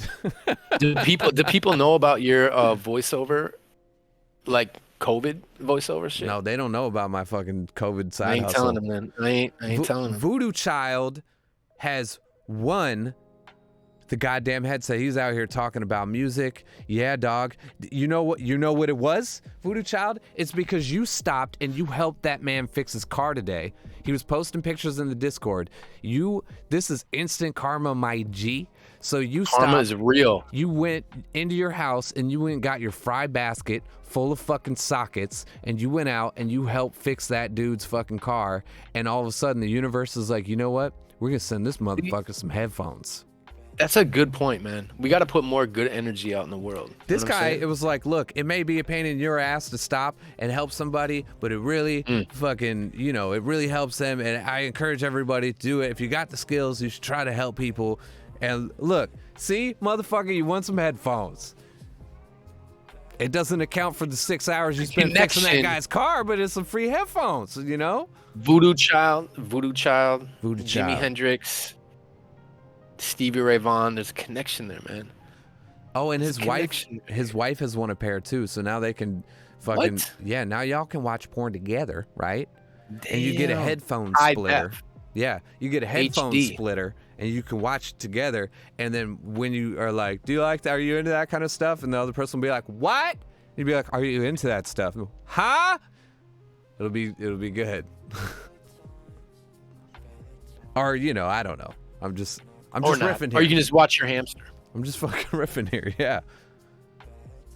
Next week is going to be McQueen Gampo. She's fucking projecting. She's putting it out there. Next week is your week. I believe in you. Did they get to pick what color headphones they want? Or do they just get what you give them? I think Astro just, they're like off the line, into a box. Pop! And it's dope. Do you sign these? You don't sign these, man? I don't even I think you should see them. Sign them. I don't even see them. I think Sarah should sign them. I think Sarah should sign them too. Sarah, why aren't you signing these? Mine broke the week Miss Voodoo won. So that's fucking tight. See, once again, the universe is looking out for you, dog. That's wild. We need to get closer to this man. Everybody needs to get a little closer to this guy. He is giving. What's your area code, man? What's your area code? He lives in Maine. And how's that seafood out in Maine? He be throwing the fuck down. He'll also be posting these like crazy fucking dinners that I don't know if he's cooking for the whole block or he just has like 27 kids, but regardless. Who's got better seafood, Maine or Seattle? Here's the deal. That's a question right there. I don't like Atlantic salmon and I don't like Atlantic oysters. Okay, they're both fine, but they're not as good as Pacific salmon and Pacific oysters. And it's not because I'm West Coast. I'm from Chicago. I don't have any skin in this game. I'm just saying. Chicago's got good seafood though too, man. Chicago's a big city, dude. I'm not eating. I'll eat some salmon there because you could probably fuck around and catch a salmon somewhere around there. But like, dude, I just had sushi in Minnesota. You can get good shit, dude. See, I got Here's the deal. I get it. You put that shit on ice and it's there the next day. I get it. I get how it goes and how it works. But my shit was swimming earlier today. And that's the thing I love, man. My shit was that's the thing. Bloop, bloop, bloop, bloop, bloop, bloop, bloop, bloop, bloop, bloop, bloop, earlier today. All right. Question. You and I love food. We love seafood, obviously. you've toured everywhere. Mm-hmm. You live in Washington. Mm-hmm. But of all the places that you've been to, if you had to move to another state, another city, where would it be? In the U.S. And why? And why? Anywhere.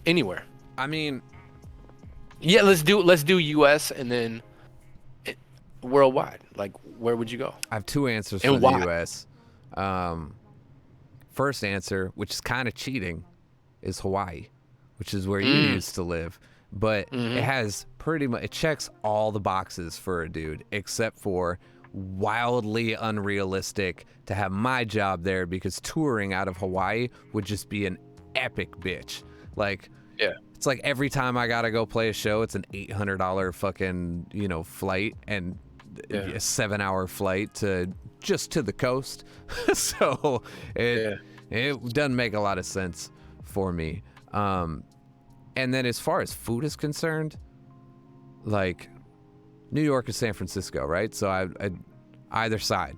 Both to me have so much to offer in the cuisine realm that, like, all I want to do when I'm in either one of those cities is just eat. Like, I don't give a fuck 100%. about anything else. 100%, dude. Like, here's a list of restaurants. Which ones can we get into? Do any of you motherfuckers know somebody that can get us into any of these other ones? Like, dude, when we did shows out in New York, I remember, like, Willie and Jess, they're like, all right, we got to eat. It's time to eat. Let's just go to this fast food joint. I'm like, fuck no. We're in New York. Like, I got to go to a good spot to eat. Like, it doesn't have to be like $100 a plate type meal, but I want to go to something good. Like, we're in New York. You know what I'm saying? Yeah. Same thing with San Francisco. Man, there's this joint in San Francisco. We ate there at 10 o'clock in the morning because they opened at 10, and we, like, just got in. God, what is it called, man? But they have, like, Anthony Bourdain, who actually passed away. Yep. Like, his anniversary of his death was yesterday. Oh no, shit. R.I.P. to Anthony Bourdain, man. He was great. But he was at this joint, and oh man, it's like really great seafood. It's just a bar. You know what I'm saying? Like, so it seats like maybe a dozen or 15 people. And the line is like through the door, out the door, down the block and everything. Not Stella's. That's here in Minneapolis. Schwann's, that's what it is. No. Schwann's Oyster Company or something like that. It's been around for like over 100 years. You're in San Francisco, you gotta go to that joint. It's so good. I'm gonna fuck you up when you come here. I cannot wait. I'm gonna fuck you up when it comes down I'm to booking that. the ticket. Look at, man, probably after I get off this with you, I'm gonna book tickets to Denver. Because I want to be there to photograph your first show. Oh, crazy. Back. And then I got to book a ticket out to Washington, man. Because like I said, I got family out there. I want to see you. And we've been talking about, like, making music forever, like me coming through with the guitar and everything. It just hasn't happened. Make it a it looks like you got like a little setup there now. So you could probably make some music and shit. So we'll do it. We'll put out our album, man. You know what I'm saying? Under a different moniker. I'm down to give it I'm down to put hands on that. I'm ready. But yeah, we're definitely going to Uncle. That's great fucking ramen out there. Great ramen in Denver. Who would have thought?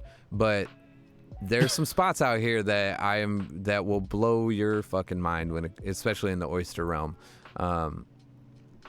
But somebody brought something up earlier that I think is right on my level, and she she said that she doesn't really appreciate the wine snobbery, but there's a lot of really good food in Napa. And I spent a week in Sonoma and Napa.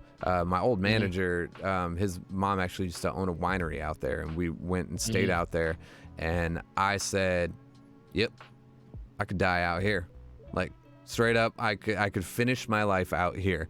Like, get myself a little bit of acreage, and the food, the people, the community is fucking great. Like, I do vibe on that California shit pretty well, so I think that I would, I think I'd probably choose like a Napa, or even like kind of a different vibe, but Santa Cruz has always been high on the list for me.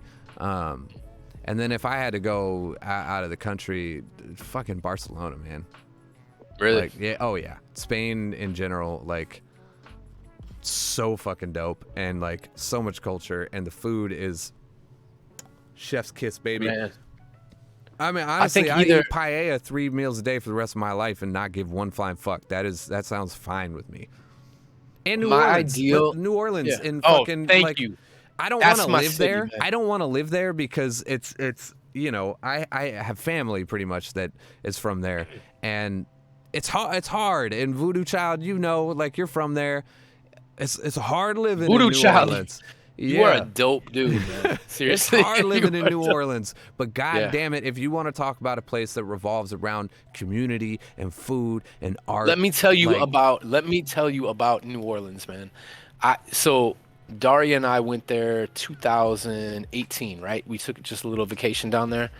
I fell in love with the culture. I fell in love with that city. It's the amazing. Food, the music, everything, dude, everything, right? And then in 2000, I booked a flight just by myself. Like I tried hitting up some of my photographer friends. I'm like, hey, have you ever shot Mardi Gras? You know what I'm saying? Like, let's go down to New Orleans and shoot Mardi Gras. And I couldn't get anyone to go down there.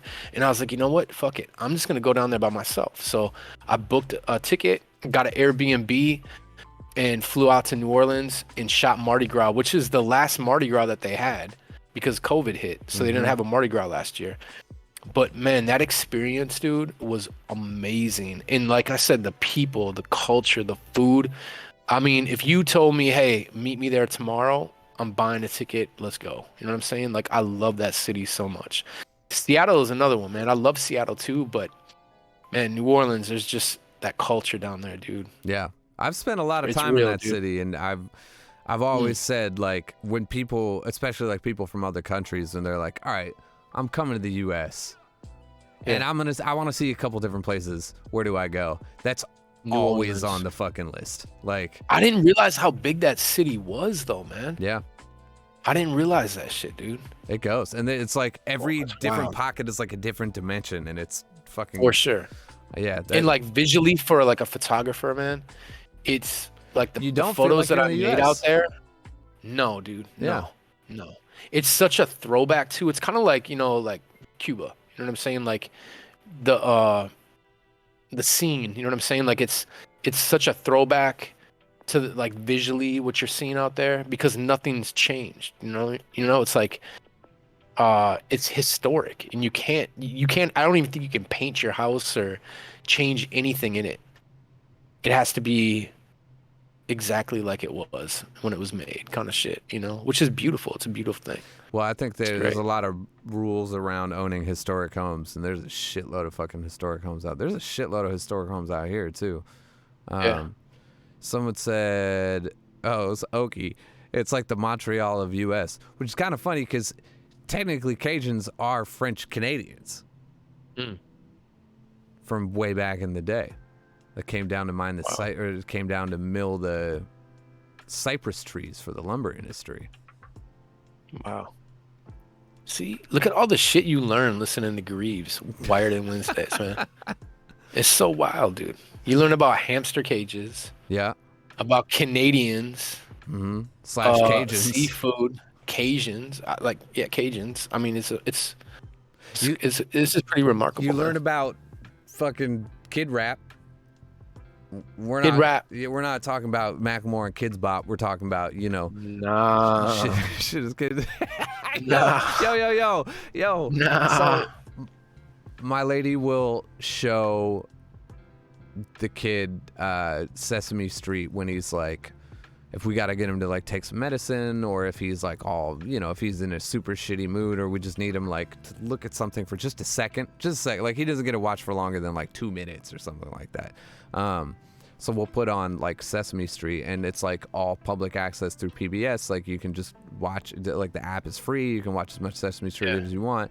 And she was trying to show him the fucking like some musical stuff, and no shit, it's fucking Macklemore rapping on the steps with Oscar the Grouch over the fucking thrift shop beat, and yeah, she's just like, close that shit. That's wild. Hey, speaking of youth, and like kids and everything, what is your advice? Like cats in the chat right now that are young, what is your advice? Like what, as far as just life, like what's some advice you can give them? As far as like shit that you wish someone would have told you back when you were like in your early 20s. That finance or like invest in Bitcoin, right? Yeah, well, maybe not, but or if you do, don't pull your money out like an asshole like I did, and then hey, diamond hands for Doge. That's all I gotta say. Hey, I'm in it. It's my PSA. To the moon, bitch. I'm in it to the moon for real. And same with Shiba Coin. I also have the Doge Killer. Safe moon. Just in case. Safe moon. Just in case. But yes. I would say that finance, security, or fiscal responsibility is not just an adult theme. It's not just an adult subject. It's not something that will eventually happen. I mean, it is, or it won't. Yeah. And especially if music is your prerogative, I just don't think that people talk about money in a realistic sense when it comes down to this business. And it takes a lot of money to make music, and you will find that out if you do start getting a little bit of success. You're going to find out how much money it actually costs to feed the beast. But if you feed the beast all your money just to keep the beast going, there's nothing left for you at the end of the day. And guess who doesn't give a shit? Anyone. No one cares. So I would suggest thinking about what you want beyond just a musical career, especially if it's something that starts bringing you money. And this is just strictly on the business side of like music, because I look back at me as like a young man and all of the money that I've generated and made, and how I don't have any of it. and wishing that I would have been more mindful of it. Because there were times where I wanted to make moves like on real estate that I didn't think that I could have, because I just thought, that's for older people, and I'm in my fucking late 20s at this time, right? And I didn't do it. And if I would have done it, I would be a millionaire. You'd have been set. I'd be a millionaire right now. I'd own a house that's worth like $1.6 million right now, and I would have bought it for like $350,000. And it's insane, dude. It's insane. Real estate is definitely a good investment. It's hard. You know what I'm saying? It can be scary and shit too if you want to like rent out and just not knowing, you know, like how that's gonna pan out and shit. Yeah. But yeah, it's like, okay, when we were talking earlier in the conversation about Irreversible and like you coming out with your first album and you hearing our music for the first time, you had a job. You know what I'm saying? Like you had a 9-to-5 job. At what point did you say, I'm not doing a 9-to-5 anymore, I'm going all in, I'm jumping both feet to do music? Yeah. When did that happen? And well, what? I came back from that tour, and my fucking manager, or you know, like my manager at my job, not my like music manager, was like, dude, you have a shot at this. And you know, we had worked together in a studio together, so like he fucking knew, and he grew up with the Shins, and like he had his run in the music business, and he's like, this is your shot. And I was like, all right, cool. And he's like, so you don't work here anymore because you have to fucking do this. And I was like, check this out. How about I do both? And he's like, no, because I'm already getting like 40% out of you here, which is fine. I love you, but also fuck you. And if, you know, you want to tour, you want to do all these things, but you want the security of this job to kind of say that if it doesn't work out, I didn't even really try that hard. He's like, you have a shot and you got to go. You don't work here anymore. And I'm like, are you firing me? He's like, I'm promoting you to rapper. You know, he's like, you don't work here anymore. You do that. And if that doesn't work out, you come back to me. You come back to me. See, but I think the thing is so in January of 2000, like right before COVID actually like hit. Like we are hearing like whispers of, hey, there's this shit going on in China right now and whatever. And like people were just like, whatever, it's just another bird flu or some shit, right? It ain't gonna be that serious. But for years, right? Like I worked a job for 24, 25 years, right? And dude, you know me. I like juggled both. I tried doing music and I tried doing, my 9 to 5, which wasn't a 9 to 5. It was a split shift, you know? So I'm up at 7 a.m., work, come home, go back to work, and I come back at like 6, 7 o'clock at night, right? And between that, music, being a dad, being a husband, and then photography like coming into my life and like completely taking over, and just picking up all these photo gigs and just being super successful as a photographer, it was just like too much. And all these years of me telling myself, I'm gonna quit my job and I'm just gonna go all in doing music, or at that point I'm gonna go all in doing photography. I was lying to myself, I was like trying to convince myself like, oh yeah, you're gonna do it. And I tell my friends, I tell my coworkers, I'm gonna be done after this year. And I never did it. And the best thing I ever did, and if you walk away from this interview with anything, the hamster stuff's good, but if you walk away from anything, this is it. Do what your gut's telling you, do what you love, because the money will happen. You know what I'm saying? Yeah. Like I quit my job with benefits. I was at the top pay scale, right, at my job. Benefits, ridiculous amounts of sick and vacation time banked up, right? And I quit. And the reason I quit is because I loved taking photos. You know what I'm saying? Like I love photography so much.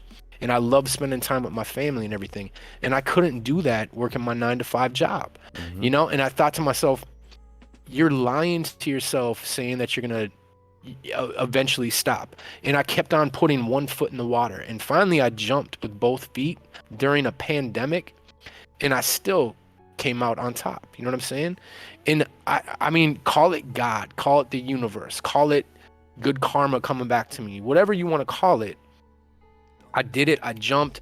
And it's also about like identifying what your gift is. I feel like every one of us has a gift, whether that's rapping, photography, cooking, you know what I'm saying? Something like everyone in this chat right now listening, they have a special ability, a gift, and they know what it is. Most of them know what it is. Maybe some of them are still trying to find out. But if you're like at this job that you're just not feeling and everything, like you were saying, invest, like save your money. Like if I could go back and talk to, Mike back when I was in my 20s, it'd be like, dude, save your money, put this shit aside, invest in this stuff, because it makes that jump a lot easier. Well, I would have been able to do more of what I love. And someone did say, money's nothing. It's all about the feeling. And I do agree. But at the same time, I can't pay the bills off of a feeling. And I did what you did. And I did both feet. I put both feet in this motherfucker. And it was a really hard couple years. Like, there was a lot of times where I did want to go back to that kitchen. And I did want to give up. I struggle with that idea all the time, actually. But being both feet in is what keeps it authentic for me, right? Because I know that not only is this all that I've ever wanted, but it's also all that I have. So it's like my relationship with it is on both sides of it. And it does strongly revolve around the love that I have for it, but I wish that somebody would have taught me to be better with the money, because I would have been able to do more. I would have been able to do like more shit, or like I wouldn't have those times where I was really stressing out like later. Like I would have been able to avoid those things and feel like, oh, I'm just stuck in this fucking loop of me like recording a record, touring, coming home, going broke after 2 months, and then having to fucking redo the whole entire process. And shout outs to Colin.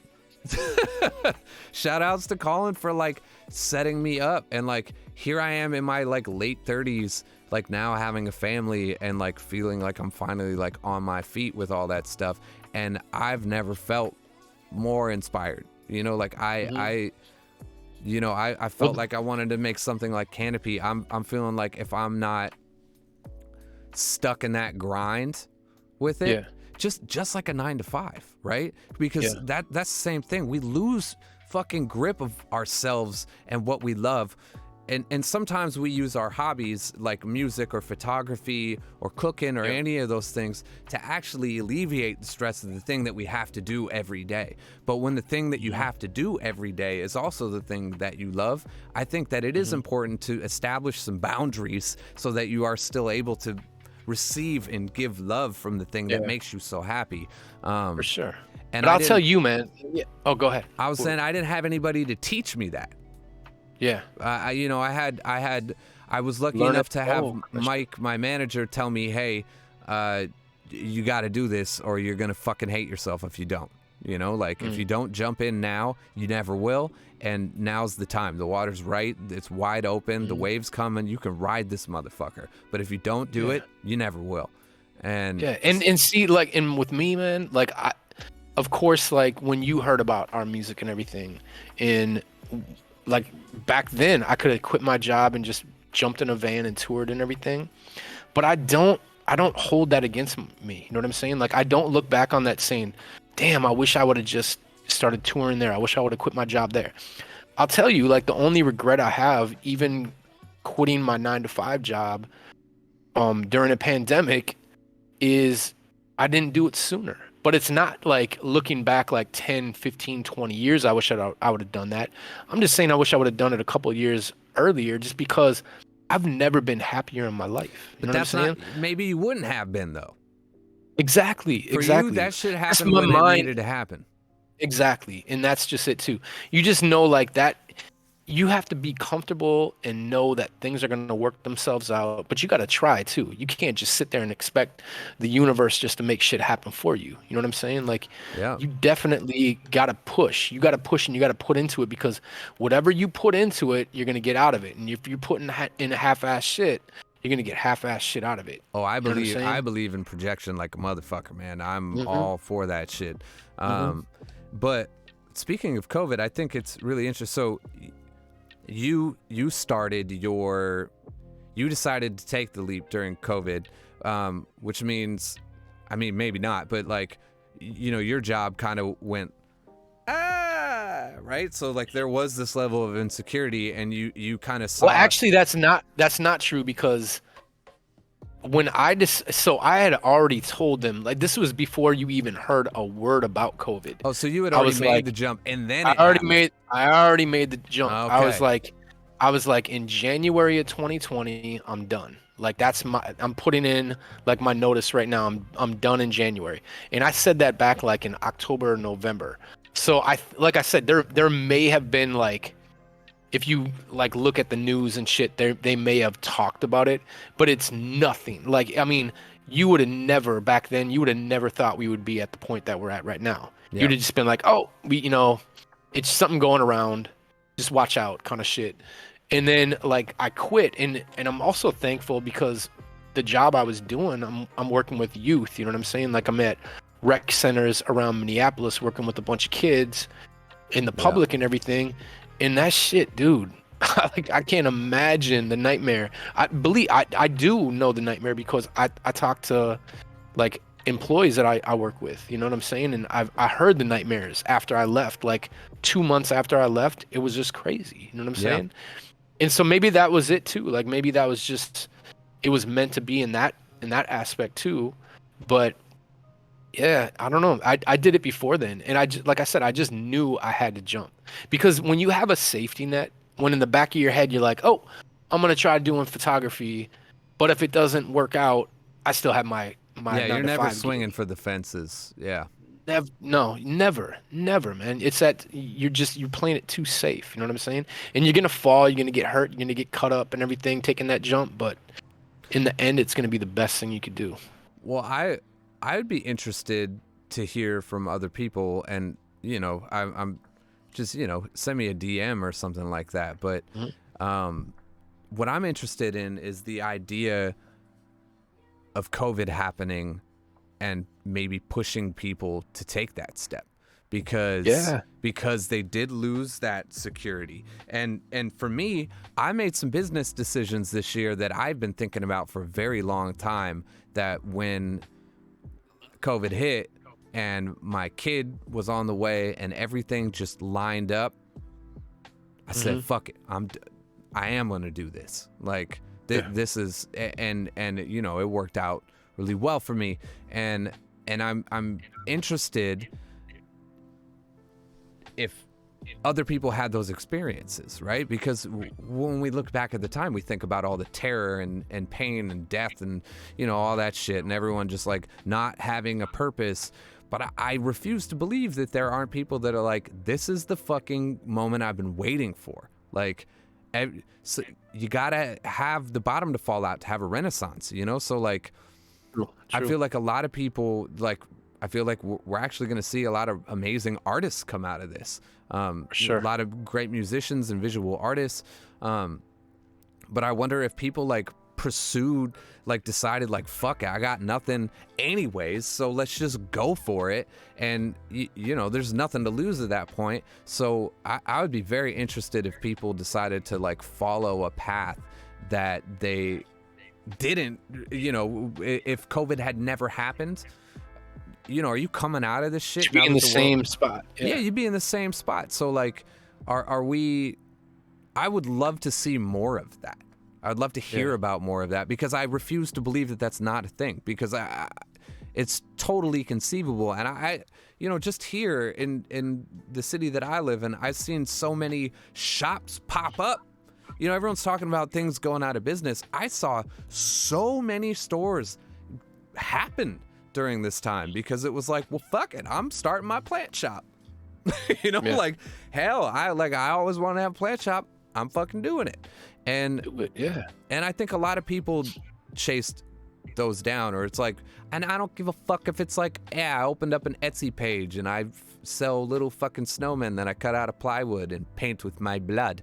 Whatever it is, like, if it's taking whatever steps you need to take. It's whatever it does. Yeah, you don't have to open a store. You know what I'm saying? That's the beauty of the world we live in now too, is it doesn't have to be a brick and mortar thing. Like, if you're an artist and you want to create, like the time that you had during COVID, and we're not out of COVID yet. You know what I mean? No. Like, don't get any like false hopes like, oh, we're done, we're back to normal kind of shit, because we're not.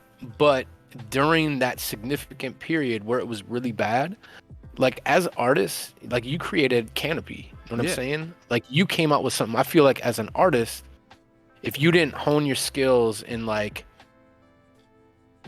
learn a new like trait, I would have never made this talent or record. something.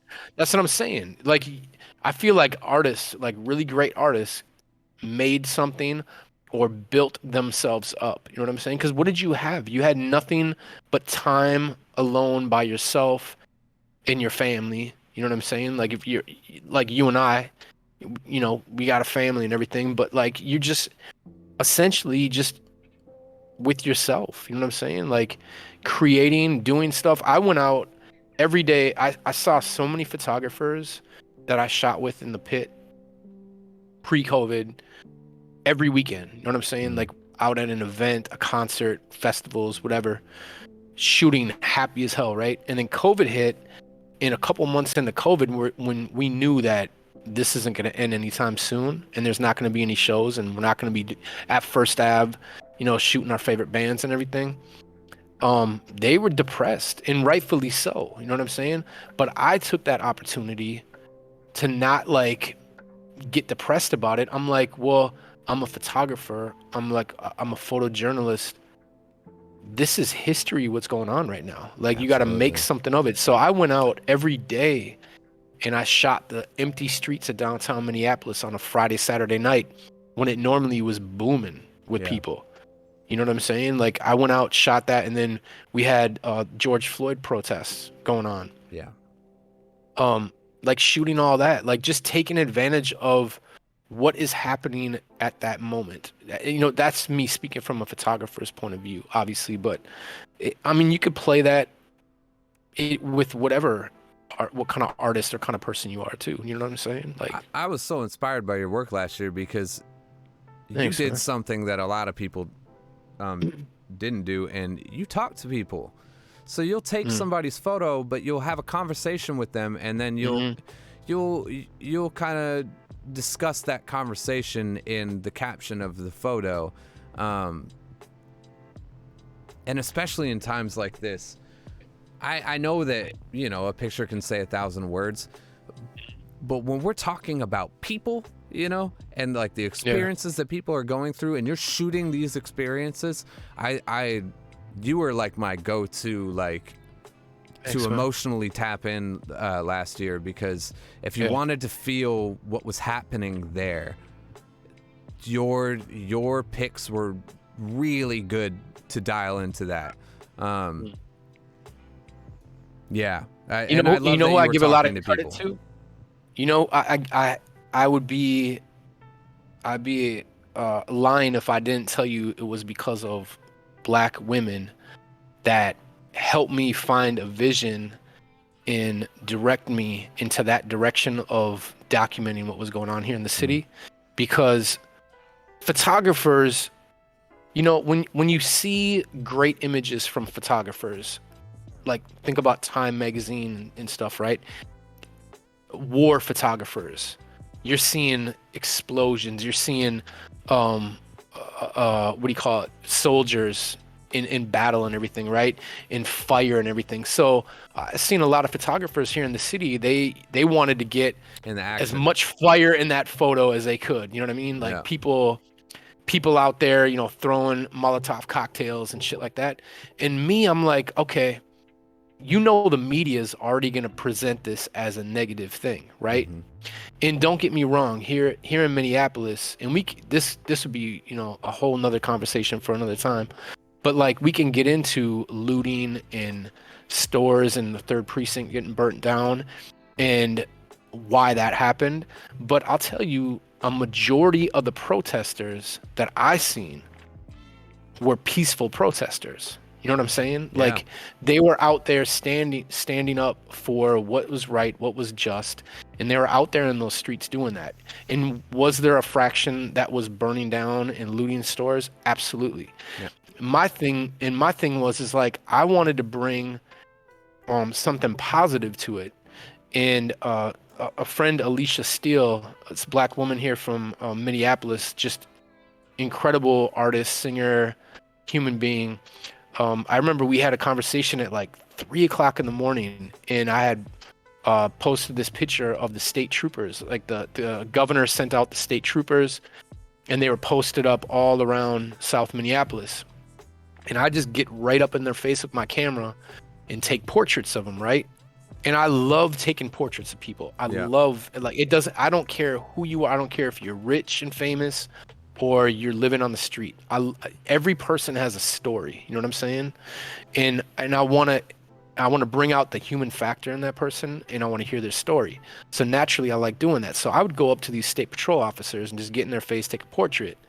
And they're like, you know, early 20s and stuff, and just looking like babies, right? And so I posted a couple of them.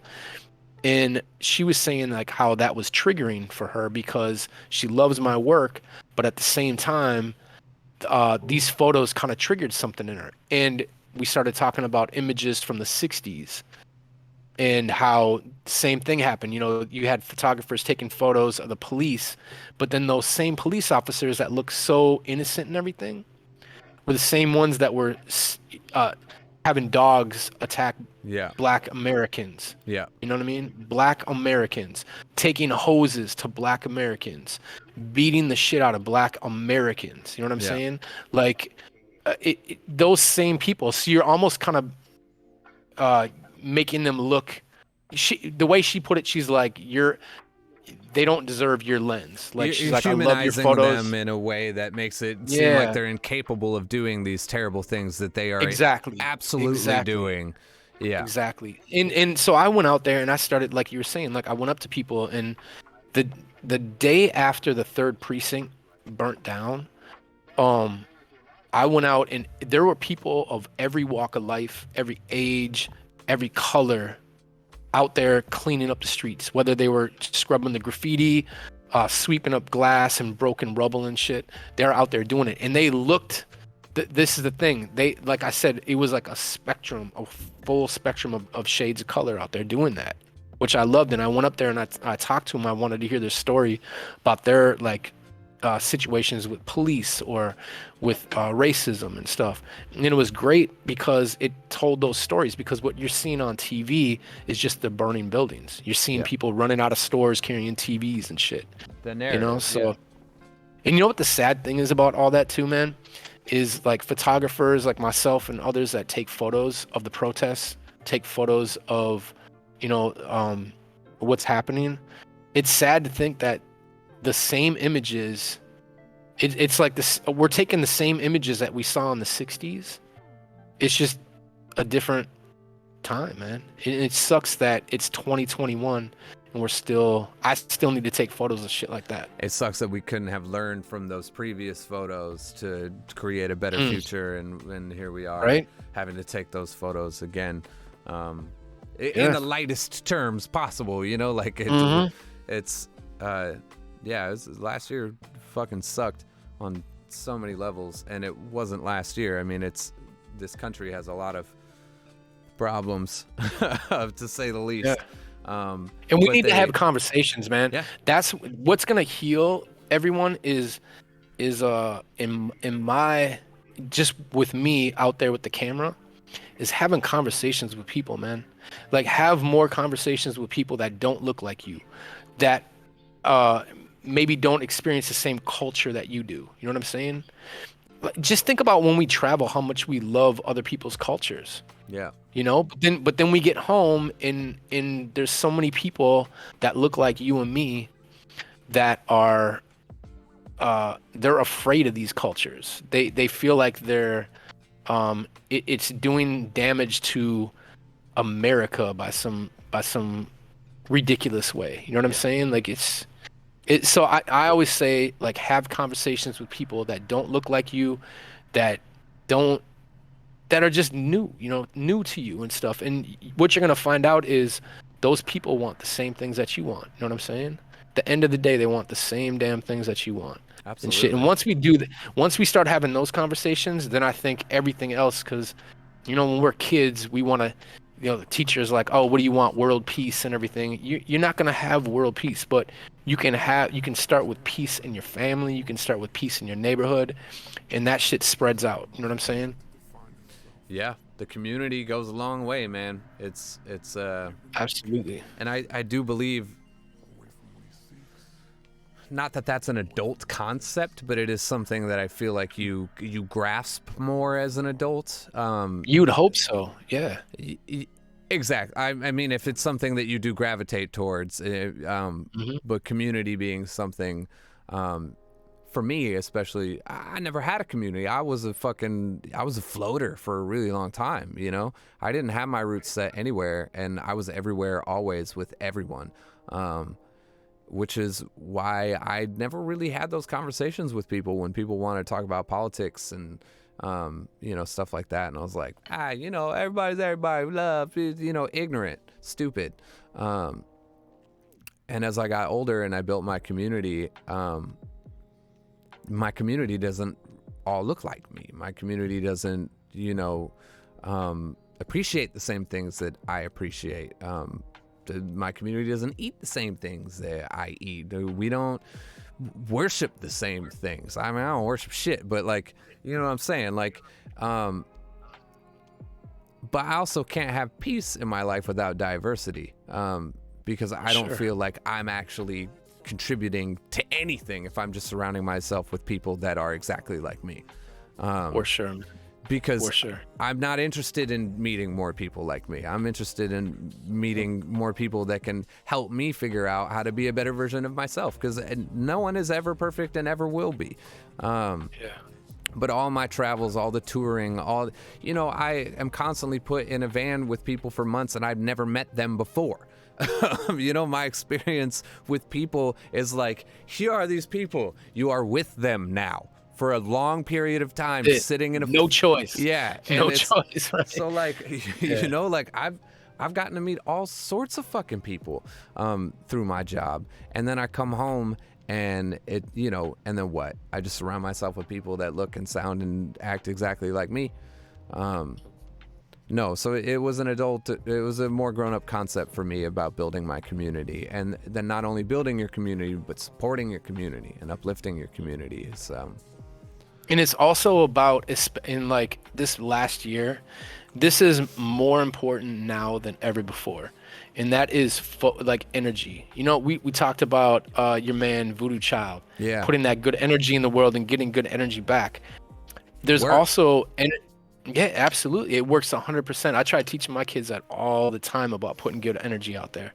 And the other thing with energy is not wasting your energy, because we often want to get into debates or arguments with people. We think we're over here on this side and they might be on this side, and we're trying to convey our stance on something, and they have no desire whatsoever to hear what you have to say. The only thing they're waiting for is for you to pause so they can jump in and have their Or for you to say something that doesn't fit their narrative so they can prove that you are against what they're saying.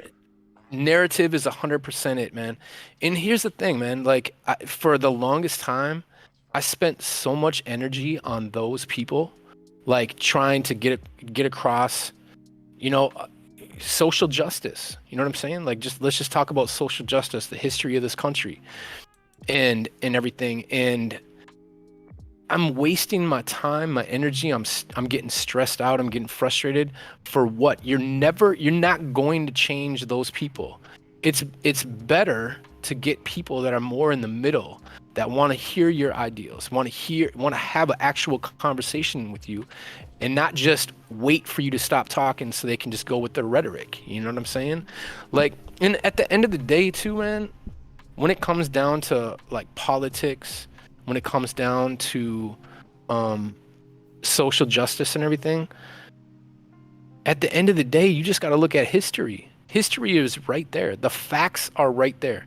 And if you can't acknowledge the facts for whatever reason, then that's just because you don't want to change your opinion because somehow it threatens you. And that's just how I feel, man. I don't know.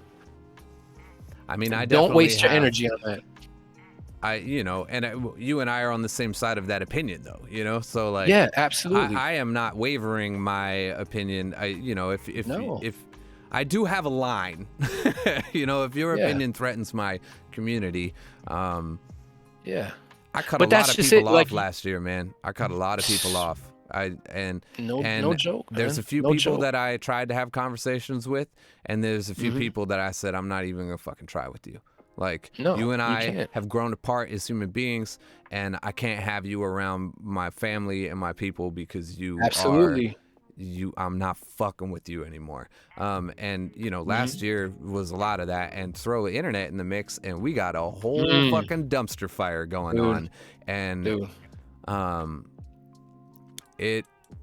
don't know, man. A lot of learning last year, a lot of hard conversations last year that honestly, I feel like I grew half a decade last year. Like, I'm a wizard now. I'm an emotional wizard after last year. You don't have the gray hair yet, man. You don't have the gray hair yet. That wizard shit yet.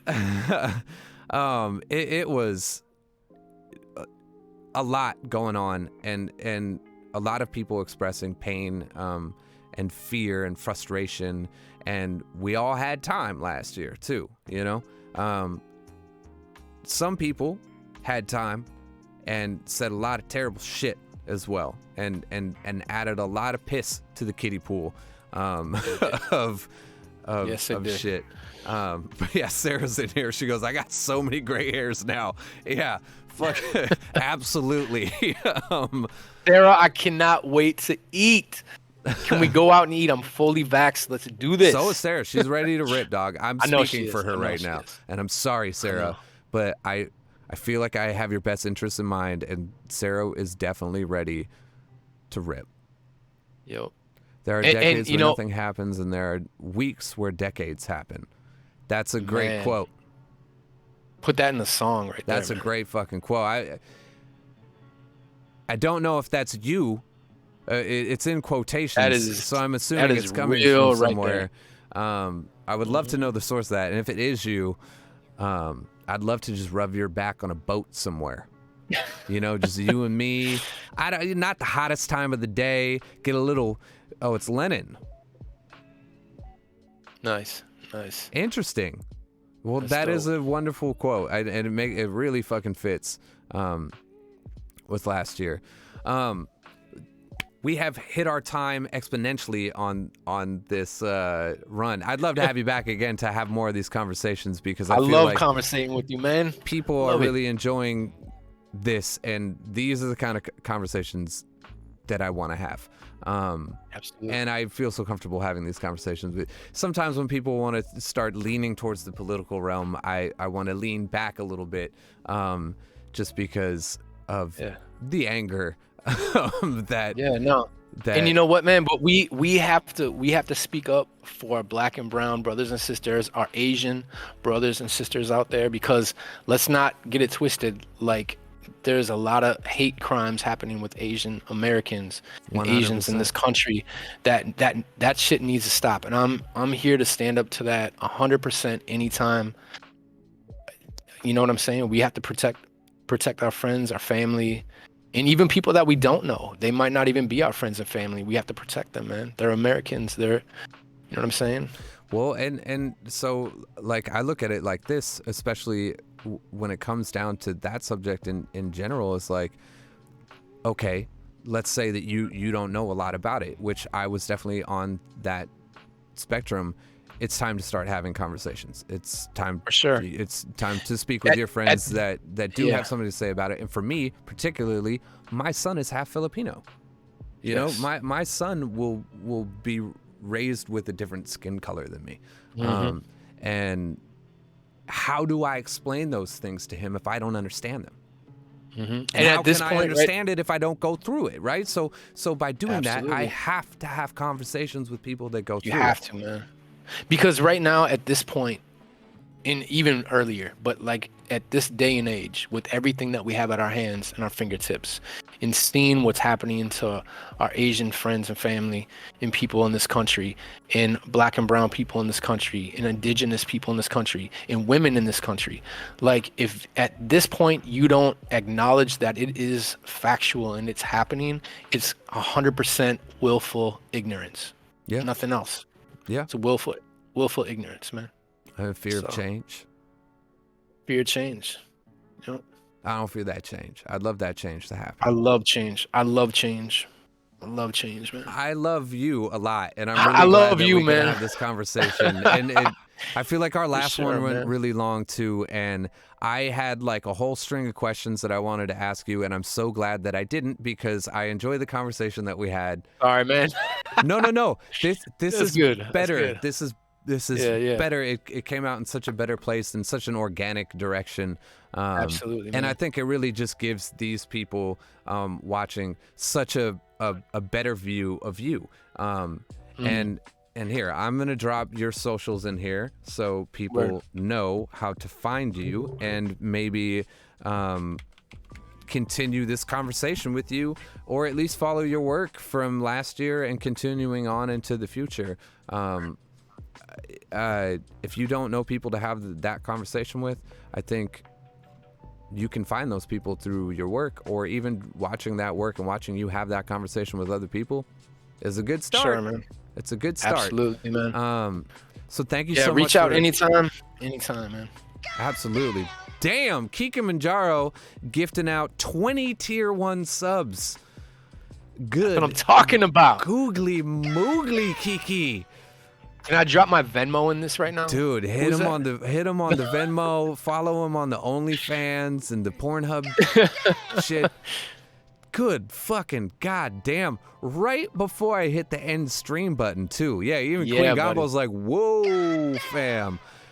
Yeah, you just lit everyone up in here with a subscription. Kilimanjaro, that is That's Big love, man. ass love That's up love. in here. That's love. That's good energy you're putting in this world. Damn. More conversations like this, Ben. More conversations. I would love to have more conversations like this. I'd love to have you back on sometime. Everybody, Yes, this is my great fucking friend, Mike Madison, Mad Son, Bump Opera. Please follow those socials that I dropped. Here, I'll drop them again because it got washed out by the love. But Bump Opera on Instagram. Hit me up. Bump Opera. Oh, here, I did it wrong. Here we go. Bump. There it is. You guys can find him right there. There's his Instagram link. And I'll see you guys on Monday. Hopefully, we're going to have Dr. Taco up in here teaching us a little bit about rum. And that would be awesome. But regardless, we're making cocktails. Hopefully, I'll fucking tell you what that cocktail is soon. I know we suck at it, but we're trying over here.